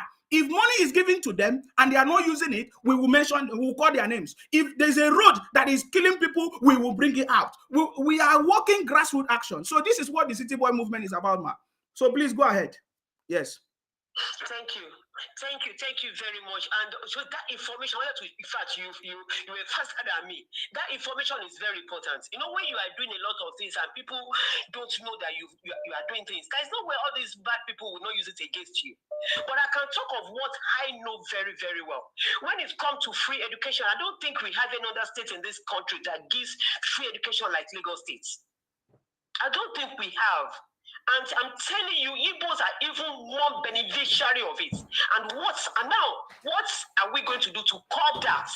Because even the Yorubas, that this is their state, and they don't even enjoy like them. And yet they will still come back and say that what are they doing for them? And these are the people that we cannot even go to their states and enjoy what they are enjoying in this place. And that's the reason why you see them now. When I don't know why they're having the headache of the Lagos State want to put into law. They want to pass a bill to defend and to secure the indigenous of Lagos State. I am not from Lagos State, but I can't fight them that they want to defend the indigenous of Lagos State. I can't fight them. And I don't know why it has to be their own headache, if not because they have a very bad and hidden agenda. We have to provide information to the people. And also, you know, government cannot do this thing alone. We, as the masses, we have to help government. And one of the biggest help you can give to the government is information. Exactly. Many of them, because of the heat and heat of these, their politicians, because when they are around them, they don't tell them the right thing because what they want to get from them, because they want to get from them. We have to provide information at every time to them, and any one of them that are not ready to listen, we will let that person know that we voted you in, and that party is APC is not your party alone. Nigeria is for every one of us, whether Igbo, Hausa, Ichekiri, Edo, or Yoruba. This is what we want. Me as a person, I can't even afford Achiwaju failed in this because of these cabals. I cannot afford it. And we have to fight it down. I always think, people that knows my voice, know that I'm talking, I always say, my slogan is, you people knows I don't compromise. I don't take bribe. If you bribe me, I won't do it. My one money that I'm collecting is okay for me. And that is what I'm taking that I'm able to achieve whatever I've achieved now. So I just want to thank you, Zima. God bless you. Amen. God bless you. God will connect with you. Whatever you lay your hands upon will prosper. We have to do more information. We have to pass more information, and we should not relent. Sure. We should not relent. This man is a good man. He's a good man, but just have it in mind that we have a lot of them that when he has them to go and do a lot of projects, they will come out and deliver. They will not. That is the reason why we have to let him provide information for us. Once he has given them this project, for instance, okay, go and do his solo project. If they did not do it, let him tell us that they have done this, they have dispersed this money, if they did not, it will come out and shout so that they will know they come and do it. Yes. And if they want to work, they should not come and do any substantial thing, whether road or any building. If they do it, we are going to call their names out. Yes. That's just it. In fact, if you are running for death, one day you will die now. We are running for death, and we are living like a dead person already. Can you imagine when we have light since yesterday for like 48 hours? No interruption in this country. And this man has not even got to the electricity thing. But because of the fear, I was asking a customer of mine yesterday that, does that mean that these people are selling our electricity out? Giving it out to other countries, I don't understand. Because this man has not visited the electricity part of this thing. And immediately they don't discover that it's like, this man really need business. So this man want to work and started having lights. Gas dropped, price dropped. So what are they? I don't understand. I don't understand. So thank you very much. God bless you. Thank you so much that I can allow caller to come in. Thank you. I really appreciate you. You are one of the first ladies that I've called that have spoken very well. That is why we give you that opportunity to speak. Yes, thank you very much. We need women to be part of the government. Even the city boy support the women, and it is because of women. It was women that made him to be successful too. Yes. I have people down thousands of people that I will not even compromise because they know if you compromise, I'll come out and say it. I always tell them now only one shot. I owe you people. If you kill me today, you can't kill me tomorrow. I will not compromise. That just is a no bribe. Let's do the right thing. Let's do the right. Let's support this one at least at once. God bless you. Thank you very much. Thank you very much. Thank you very much. Thank you so much. God bless you. Thank you very much. Amen. You see, one thing I want to make us to understand is that, see, Nsima has been in this team for a very long time. I did it wrongly by supporting Biafra before. But when I discovered that they are criminals, I came out of it. Now we want to channel our resources in the right way. We want to support our government. So we have people on ground that will make sure that things are done in the right way. That is what I can assure you. Hello, your name and where you calling us from, please? Yeah, Sema, my name is Igwe, and I'm calling you from London. I salute you, Igwe. Go ahead. Sema, anytime I turn to your program, I know, are you EPP or EFIC? What does that mean? What is your contribution, sir? Well, I can see that you always prefer people who support what you say. I don't prefer people who support what I say, sir. Can you go straight to your point? This is why I don't support people like you. When you call, go straight to your point. You listen to the lady, she called and she made her point. So please just call and make your point. You don't need to support me. If you make your point, we can argue about it, we can talk about it. That is how it's supposed to be, sir. Thank you for giving me the respect of calling me, sir. I appreciate that. I want you to calm down. You are in a public forum. And, you must be a thief. You are one of the thieves. You are one of the Biafra criminals. Don't call my program again. Thieves. Igwe, stupid Igwe. Criminals. You call me, you say you are living in London. You are a thief. You want to come and tell me I'm in a public nonsense. So I should listen to criminals. Are you getting me? I should allow you to talk rubbish on my program. You are a thief. You're a thief. You are calling me to ask me if I'm a fake or a Bibio. So you know I'm a fake. You know I'm a Bibio. But you guys have been lying that we are all Igbos. You are a criminal. You understand? Don't call my program again. I don't need idiots. Go and advise your brothers that have been running propaganda on social media, blackmailing the government. You are calling me to come and advise me. You must be stupid, Igwe. Somewhere. Idiot. Don't call I don't need idiot. You understand me? Don't call my program again. Because I'm in the public, so I should listen to idiot like you. Don't try me again. No. We are not joking here. Understand me? My program is not a program that I don't joke on my program. So if you are calling me, you must be sound, you must be smart. You understand me? Don't call my program and say you are Igwe. Thank you for calling me, sir. That is how I knew that you are a criminal. Don't call my program again. You understand me? Go and call your brothers from the east. You understand me? Thieves. Idiot. You people claim to be wise, and then every day you abuse everybody. You say you develop Nigeria. Look at all you Okalu telling us that he built Nigeria. Some criminals everywhere. Don't call my program again. No, I don't have time for idiots. You understand me? I have been here for a very long time, and I know what I'm doing. You understand me? I channel my energy supporting Biafra at a time, thinking that they are fighting for all of us, for good thing for everybody. I never knew that they are criminals. Are you getting me now? That they are criminals. Bunch of criminals. I don't want criminality. I'm not supporting criminality. From the moment I discovered that they are criminals, I came and called them out. And mostly are Igbos. And you're calling me to say I'm in the public, this and that and that. What? You are stupid. You are an idiot. I see I would have slapped you small so that you know that I'm not joking. You don't try me. You people have been reporting my page, doing all kinds of things, threatening me. I'm still here. And you still have the right to call me. The Igbos are the ones sponsoring all the blackmail on social media, abusing the government, talking all kinds of things. I have never heard any of the Igbos or the stupid Igwe call the people online, their brothers online, to advise them not to be blackmailing the government. What idiot is that? Today is democracy. They don't allow me to focus on you people. Don't call my program again. I don't need your support. You're a criminal. You understand me? Criminals will be punished. It doesn't matter where you stay. Whether you stay anywhere, you will be punished. Are you getting me now? You understand me? So that is, by the way, guys. So the city boy has given us direction, but these criminals, they want to scatter the government. They want to scatter the government, say they think that they have power. They have been deceiving so many people. How can these people have been deceiving Nigeria? They say Nigeria is Yoruba, Igbo, and Hausa. And the people that are pushing this language are the Igbos, telling us that Nigeria is Igbo, Yoruba, and Hausa. It's a lie. Anybody that says Nigeria is Igbo, Yoruba, and Hausa is a criminal. It's part of the problem that we are having in this country. Hello, your name and where are you calling us from? Hello. Yes. I'm calling from Libya. Sorry, say that again. Hello. Yes.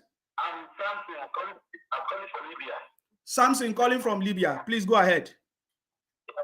Yeah, it's very funny. You listen to most of all these guys and the party, they don't know we are one. We are one. So most of them, what they are doing, is out of jealousy. They have been fighting for this presidency for a long time. And all their hope, they put it on the they put all your hope on the field. Now, this Obi they are saying, what Obi was the governor of another state. I was in fact East too. Do you know that the capital, Oka, and they say the swamp area. Now, in that place, what to make our always are very old. People say it's clever. Then make our people to become like a number. Where they come manufacture food. Have a good company there. But what to make our always like manufacture, not like a dustbin. So I mean, look at this guy. This guy, they are saying, go out and verify. He followed the South Peter when I was in Southeast. And all these guys, I did it to everything. Why these guys are so lie? Why lie? People lie. They are saying Peter. So because of the now they lost. So everything you can think out of pain. That's why you just leave them. Just pray. Don't consider that they doesn't exist. So they can just be saying blah blah blah. All their own guys and all the Yahoo, all their friends that are playing laptop, that be talking blah blah blah. They are starting to pain because they thought that this Tinubu is not going to win. They thought so. Including their pastors that prophesied that God spoke, God said, God did this one. All are in vain. So those pain, they are thinking, but if I will advise them, that is doesn't want to play politics. They don't want to play politics. They will think. Because when they continue like this will be for eternity. If they want to break this yoke, they should repent. They should put Nigeria first, not their self-interest. They should put Nigeria first. What is your country that you are saying that? What your country was a governor for 8 years? What can have their state? What did he do? Have their state. What did he do? He said he employed 30,000 people to work for his country. What a shame. You are saying you employed 30,000 people. Do you know that you are a governor for 8 years? A senator for how many years? So I think I met some of those guys. They thought that maybe the way man at top was sky, but at the time of history, they thought that maybe the president was sky. No, they should think. They should put Nigeria first. Congo that said, the Bible said, if my people come from the wicked ways, Congo that said, then I will hear for heaven. Yes. I will hear for heaven. Also, Congo that said, and put Nigeria first, and say we are one. And people that say, and all the fighting that say they are being oppressed. They are being oppressed. They are being. And you will see that because whether they lose the election, they will say no, life goes on. Life goes on. They will still keep on trying. Put Nigeria first. Man, they should stop to be criticizing this one. Say, oh, because we are Southeast, we are Biafra. Forget about the Biafra. I don't know about that Biafra. We are Nigeria. That one they will delay it, and the other state, the other place, the other southwest north, they will say, oh, it's like this will have a plan. Everybody knows that this will have a plan. Because I bet you, I wish they are saying that we want this election. I bet you, my brother, the truth is, Peter, let me say it now. Biafra, Peter Obi could have bring Biafra out for these people before 3 years' time. Everybody knows that. Everybody knows Peter Obi should stop paying this innocence. The Nigeria is too big for him. He cannot control the north. He cannot profit now. It goes overnight. It cannot. Forget it. Verify. When you go verify for another state, can you go another state? If you put Peter Obi and the former governor, Obiano, I will shoot Obiano. Obiano worked more than Peter Obi. The truth is, Peter, let's say it. Because I was in another state for when Obi was a governor. Go to Elbridge. What did Peter Obi do? My brother, I have allowed you to speak. I don't know why you are talking more about Obi. Obi is a failure. We have said that many times. So what I wanted you to focus on is the city boy and his direction to the country. Are you getting me? These guys are a bunch of criminals. I know them more than all of you, Seth. I know them. So that's why I don't even care about criminals. They are intelligent people. When they talk, you listen to them and they make sense. People like Ijele, people like others. There are plenty of them who say something, but any of them you can see they are a bunch of criminals. From what they say, from when they talk, they try to bring you down. Like the stupid Igwe that call, he say he's from London. He tried to bring me down. He say, "Oh, I'm in the public. I should mind the way I talk." Why is a criminal? He's a thief. Just like Emefiele. Who knows that Emefiele had so many accounts abroad? You see, but all these things are coming to expose. You know, are you getting me now? So we don't give criminals any chance. They are criminals. I don't pity criminals. The people that they have been killing us for a long time. They have been making us to suffer. These Igbos, they have been making Akwa Ibom people to suffer by lying to everybody that Akwa Ibom people are Igbos, when we are not. You understand me? So this is something that I want everybody to know. They are the one that have been making us to be suffering. You understand me? Even every part of the country. Because they go there, they impersonate people, they lie, they use different names, they cause all kinds of confusion. And today they are coming to talk rubbish to me. You understand me? But anyways, I don't have time to that because we are making sure that criminals, even in our land, we don't allow all this rubbish. You will never hear them. You understand me? Talk rubbish in Akwa Ibom because we will treat them the right way. And we don't make noise like them. We don't believe in making noise, like coming to threaten people. No, we do it. Are you getting me now? So that is what I'm. So please forget about Obi is a failure. Let us watch how is Nollywood acting or movie, because you know they are good in acting movie. They have been acting movie. So let us watch them. Forget about Obi and their failures. Let us focus on our government. The government said, let everybody have patience. You know, let's trust in the government that we are going to make sure all of us be happy and enjoy. That is what we are interested in. You know, I'm happy with the Tinubu. I have not been in Lagos for a long time now. Even when Tinubu was the governor, I was the SS too. So, but also when I was growing up, I started hearing the man, how he played his game. And I see the maturity, the dignity. I feel how it's like this man going to do us all do. When I saw the way he was playing the card, coming out, reforming this alliance of APC, bringing Buhari, putting this all together, and I know this man is a leader. This is how leaders behave. And I see how he now gather the Southwest, bringing them, only all the states to be as one in APC. I think this man is going to take over Nigeria one day. And I find that step by step, before this 2022, sorry, when he last think he wants to run for president, I say, this man has landed. He's going to win. And when I saw the way he was playing the game, with the amount of insult to all the insults, that kept me going that no matter the circumstance in life, someone needs to be focused. This man was so focused. Now he won the election. He won the election. Let's start his own party, try to pull this down. He was focused. Let's start even though the creativity, the cabal tried to fight him. He was focused. So what I'm trying to say, I believe Awolowo, MK Abiola, they are speaking to this man. Maybe nobody will might see it too, but those two men that have gone, they did not perform before they left. They are speaking to this man. And I will be very happy if Nigeria, they calm down. Calm down. All we need to pray for this man. Good health. So God, give this man strong health. Because I know you have a lot of stuff in his brain. You have a lot of things in his brain to deliver for this country, Nigeria. And I believe so, because when I watched what he was saying in the inauguration speech, he said, that's where I removed subsidy. The next day, he started to work. And you know what happened after he started immediately on Friday? The next day, he started the NNPC chairman. He wants to try and block the leakage, all the leakage. Like, how is this thing coming up? This one subsidy, how is the money used? So I believe this man is going to work. From Tinubu side, I have no doubt. I have no shaking. It's going to put smile on our face. And we're going to be happy that we have a good leader. And we're going to put many people to shame. I'm very happy, my brother. If you keep on doing this program, I'll be very, very happy. I tell you myself, I want to go to a platform here in future.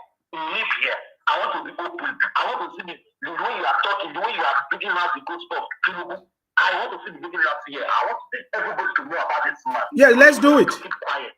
Let's do it. Yeah. We don't need to keep quiet. We don't need to keep quiet. Because if we keep quiet now, people have a trust Buhari gun. Even though the good that Buhari did, it is not come out. All the good things Buhari did, nobody knows. That's what the people can't go to the Niger Bridge. That he did say for infrastructure, it's right. But Buhari did a lot of good things. Buhari did a lot of good things, but I still feel that it's a failure. Yes. Yeah, it's a failure because of the cabals. Like Minister of Sports. You put somebody in Minister of Education. What is the person you know for Minister of Education? Under Buhari's watch, Emefiele had different accounts. Under Buhari's watch, Emefiele suffered Nigerians under Buhari's watch. So it's a failure, complete failure, my brother. Can you use 2 minutes to complete so that we move? Yes. What I would say is that under Buhari was not a politician. Buhari is a military. So if you just use that military wisdom, anything I do, make I do. Anything in that, no problem. If you do, no problem. So what I'm trying to say that you see the difference between Tinubu and Buhari, and I believe that the grace of God, when you will smile at last. Amen. Thank you. Thank you very much for your contribution. Thank you very much, guys. I think we are going to bring this program to an end. We have done almost 4 hours, guys. Let us bring this program to an end. But before I go, just for us to remember the importance of democracy, and the City Boy has been making reference to what happened during the NK Abiola, the thing. So we were trying to look at that story. Somebody was trying to give us that story earlier, and somebody was trying to give us that story earlier of democracy, what happened during that time. I just want to complete that story before I leave this broadcast today, because as you listen to the City Boy, that was the foundation of the speech, the City Boy conversation today. He was making reference. He was making reference to what happened during the June 12th and all of that, how it was annulled and everything. And I just want us to not forget that point, even as I'm going to bring this program to an end very soon, guys. Are you getting me? So the message is very, very clear. The government has given us direction where he wants us to focus on. Are you getting me? The government has given Nigerians, okay, the focus, okay, and they were part of the people that fought for democracy.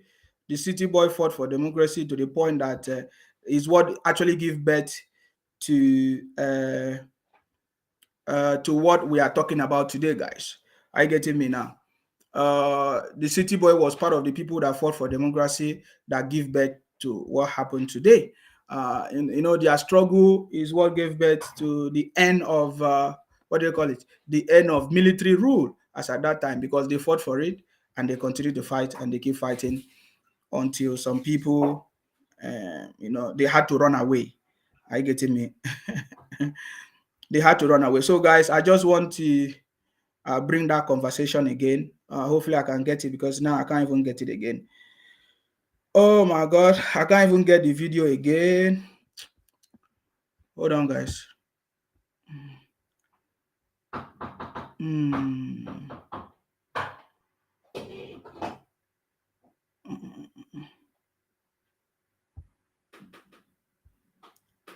Hold on, guys. Yes, I've gotten the video again.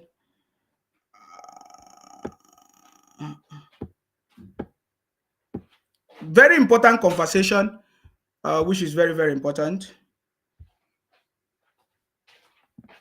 Please don't stop playing our music. Please play Jacaba music. Yeah. Don't worry. All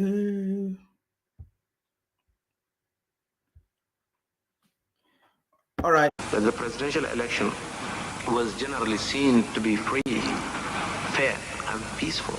However, there was in fact a huge array of electoral practices virtually in all the states of the Federation. The June 12 election is regarded as the freest and fairest election in Nigeria's history, but it was annulled by the military government of General Ibrahim Babangida, sparking widespread protests and civil unrests.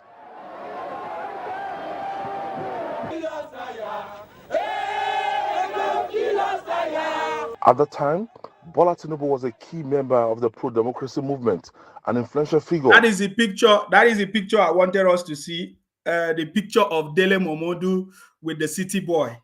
That is what I was talking about. The picture of Dele Momodu and the city boy.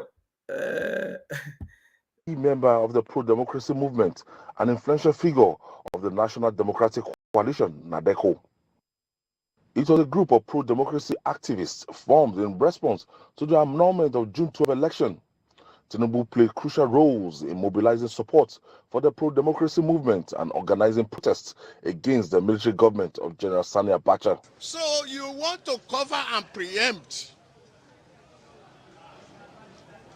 any fallout of that investigation and now package the woman, brand her as if this is doing well. That is why you asked her to announce a committee that should be presidential. In addition, of course, I've been running the opposition radio. I've been, shall we say, the most prominent member of the team running the opposition radio called Radio Kudirat, which has been giving Abacha nightmares because for the first time we've been able to puncture the balloons of lies and propaganda which has been feeding the entire nation with and been mobilizing the people against. So let me say something today which I will elaborate more on later on. When you see some of the Igbos, some of the Biafra IPOP criminals, they lent it during Abacha regime. Remember who Abacha regime was? The people, it was only the Igbos, mostly the Igbos that supported the Abacha regime. Obi is part of the people that supported Abacha. Most of the monies that Obi and his family made was from Abacha and all of that. So they were part of the people that supported Abacha regime, the military regime as at that time. So when you see them run propaganda today, blackmail the government, that they will learn it from Abacha, in case many of you don't know. Are you getting me now? So when you see them started running this propaganda, they learned it from Abacha, the military junta. That is when they were part of the government, then they supported the military and the government as at that time. Are you getting me now? So by the way, I just wanted to bring that point. But we know these people and we know the criminals that they have been doing for a very long time. You understand me?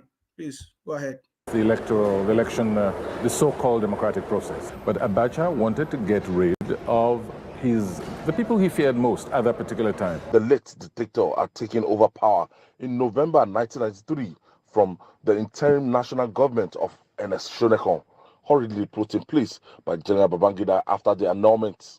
Shouldn't we even share knowledge, acquire knowledge, to really understand, what a nation needs? Tinubu used his position as a respected politician and influence within NADECO to galvanize public support for the cause. So you see, the city boy has always been at the forefront, fighting for democracy very long time. I believe today is a special day for him. And that is why his national address today was focused on democracy, the June 12 election, and all of that. And we cannot talk about today without talking about MKO Abiola. That is very, very significant, guys.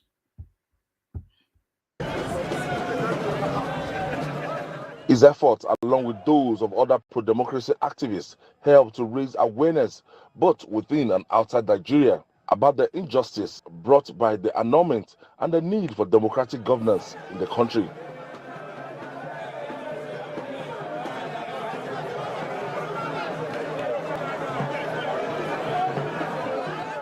In addition to his activism, Tinubu also provided financial and logistic support to the struggle for democracy in the country. There's something I want to say now. The struggle for the actualization of June 12. There's something I want to say now. To the end of the what this man just said now got my attention to what Remember what Kalu said yesterday or the other day in his speech when he was crying. Kanu said, I'm talking about Ojus or Kanu. Or yes, when he said that he was the one that fought and built this country, he was the one that gave money to set up PDP in 1997, 1998.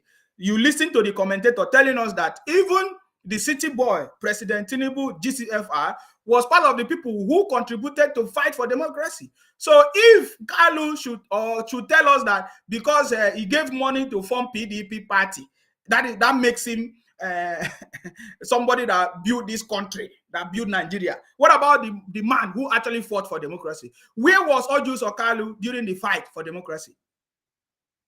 Where was Ojus Okalu during the fight for democracy? If you don't know, Ojus Okalu and others, they were the people that supported Abacha government. They were the people that supported the military rule at that time. They all benefited from it. Are you getting me now? They all benefited from it. That is why Ojukwu, as at that time, thought that with the powers of the military, he can fight and belittle all of us in the Niger Delta. But the thing backfired on them. They have always been belittling us, especially all of us from Akwa Ibom. It's not today. So we know. You understand me? Anyways. Military rule in Nigeria in 1999. I, Olusegun Obasanjo, do solemnly swear that year, Nigeria transited to democratic governance when Olusegun Obasanjo was elected as the president of Nigeria. Without you, your determination, your courage, your support, our race and every other one will have been slave perpetually. Bola Tinubu's role in the struggle for the actualization of June 12, 1993 election demonstrated his commitment to democracy and desire to stand against injustice. Guys, can you see that? So the city boy has always been there in the forefront. Somebody say, please play this music. I cannot play that music. That music is copyrighted. It's not for the public. So don't ask me to play it again. The last time I played it, they tried to bring down my page. Okay, so I'm not playing such music again. It's not for the public. The person that owns the music has copyrighted it. And I guess that is why all of you keep pushing me, play it, so that you use it to bring down my, if I don't play it again. The last time I deleted it from my page. So I only play something that is available for everybody. Free and fair use. Are you getting me now? But that music is not fair. It's not free and fair. It's copyrighted. So please don't ask me to play that Hausa song again. All right. Thank you very much. Let's go ahead.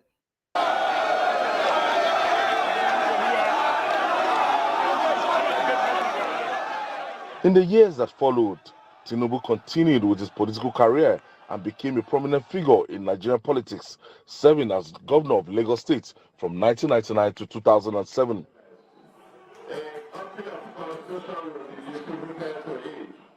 After serving for 2 terms as governor, he continued to play significant roles in national politics.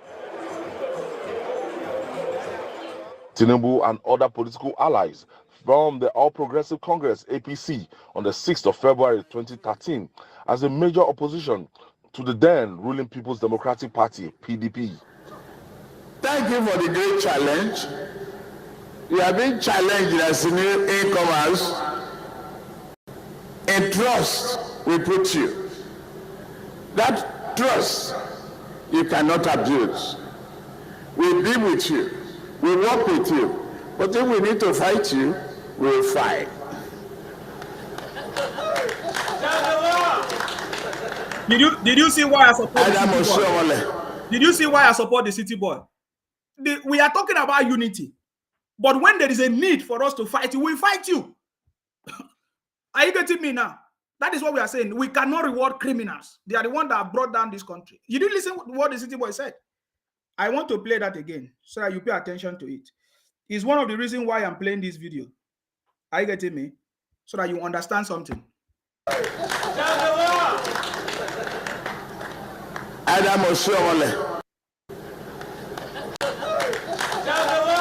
We work with you, but if we need to fight you, we'll fight.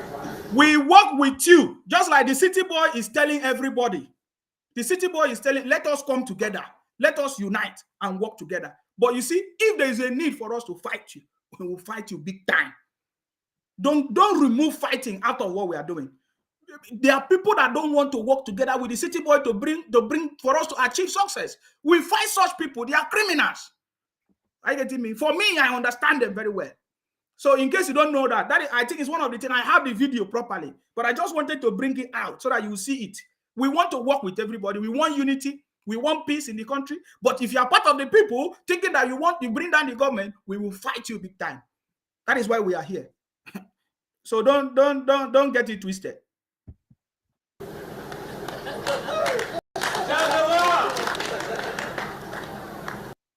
We be with you. We work with you.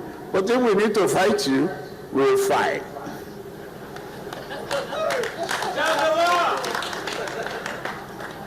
Adam Oshiomhole. Thank you, Osho Baba. The coalition led to the defeat of the PDP in 2015 general election, the first time a ruling party will be sent out of power in Nigerian political history.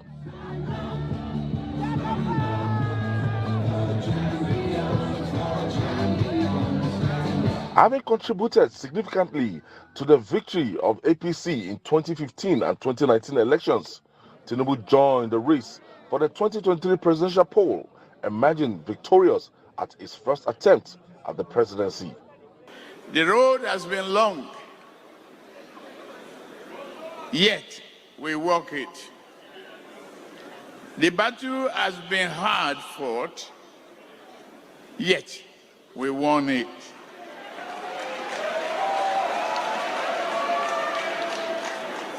We vowed to come together to make Nigeria stand, shining forth as the beloved and brave republic that God created for all of us.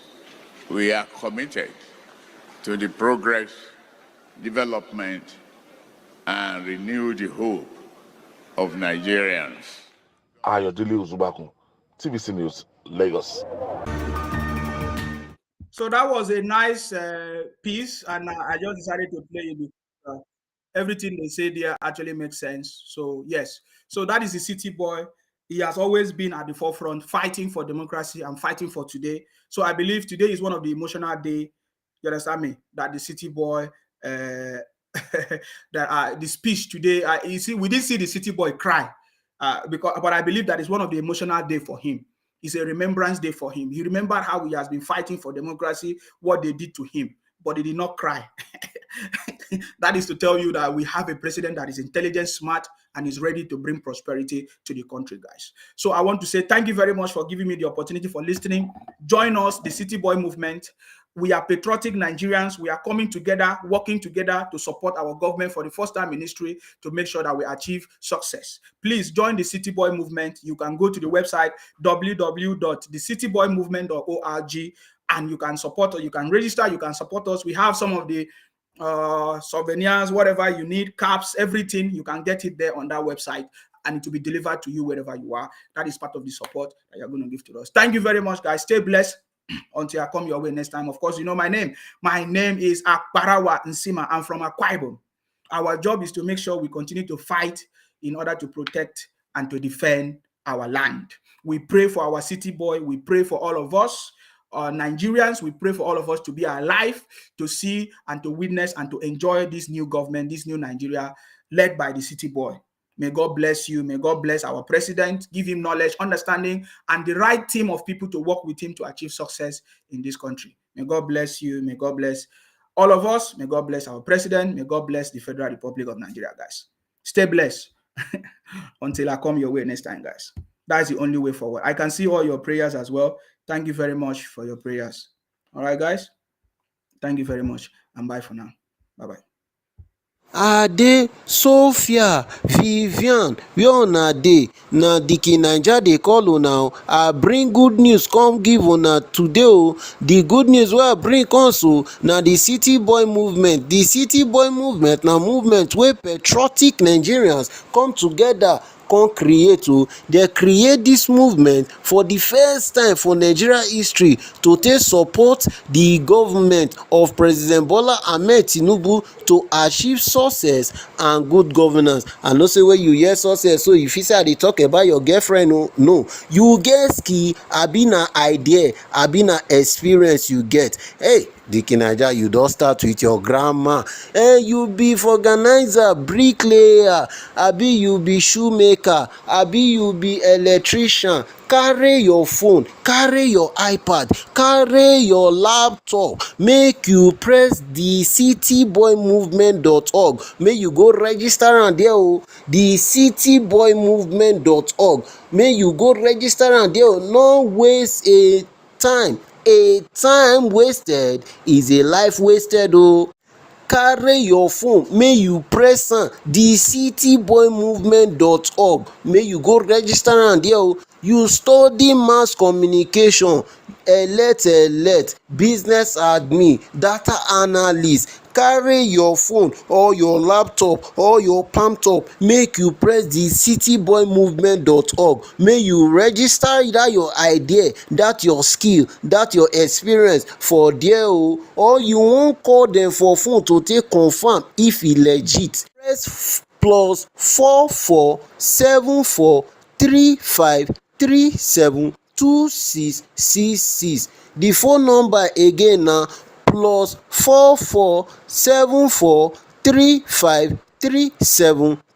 +447435372666. I repeat am again,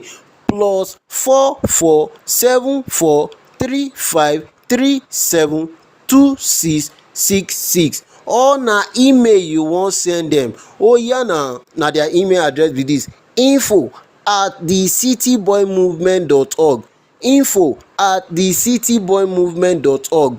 Politician abi you be philanthropist, you like to dey do good, carry your phone, carry your ipad or your palm top, make you press the cityboymovement.org, the cityboymovement.org, make you go throway something there o. I no talk say make you throway dirty there o. Ihe ndeba dem say he that giveth shall receiveth. Make you go donate something there o, so that dem fit take help other people wey need help. The cityboymovement.org, na there e take dey happen o. Dem say a hand that cannot work cannot see a mouth to bless. Carry waka e better pass carry sit down. Carry dat your phone make you press the cityboymovement.org, make you register dat your idea o, make you register dat your experience o, make you register dat your skill o. The cityboymovement.org, na there e take dey happen.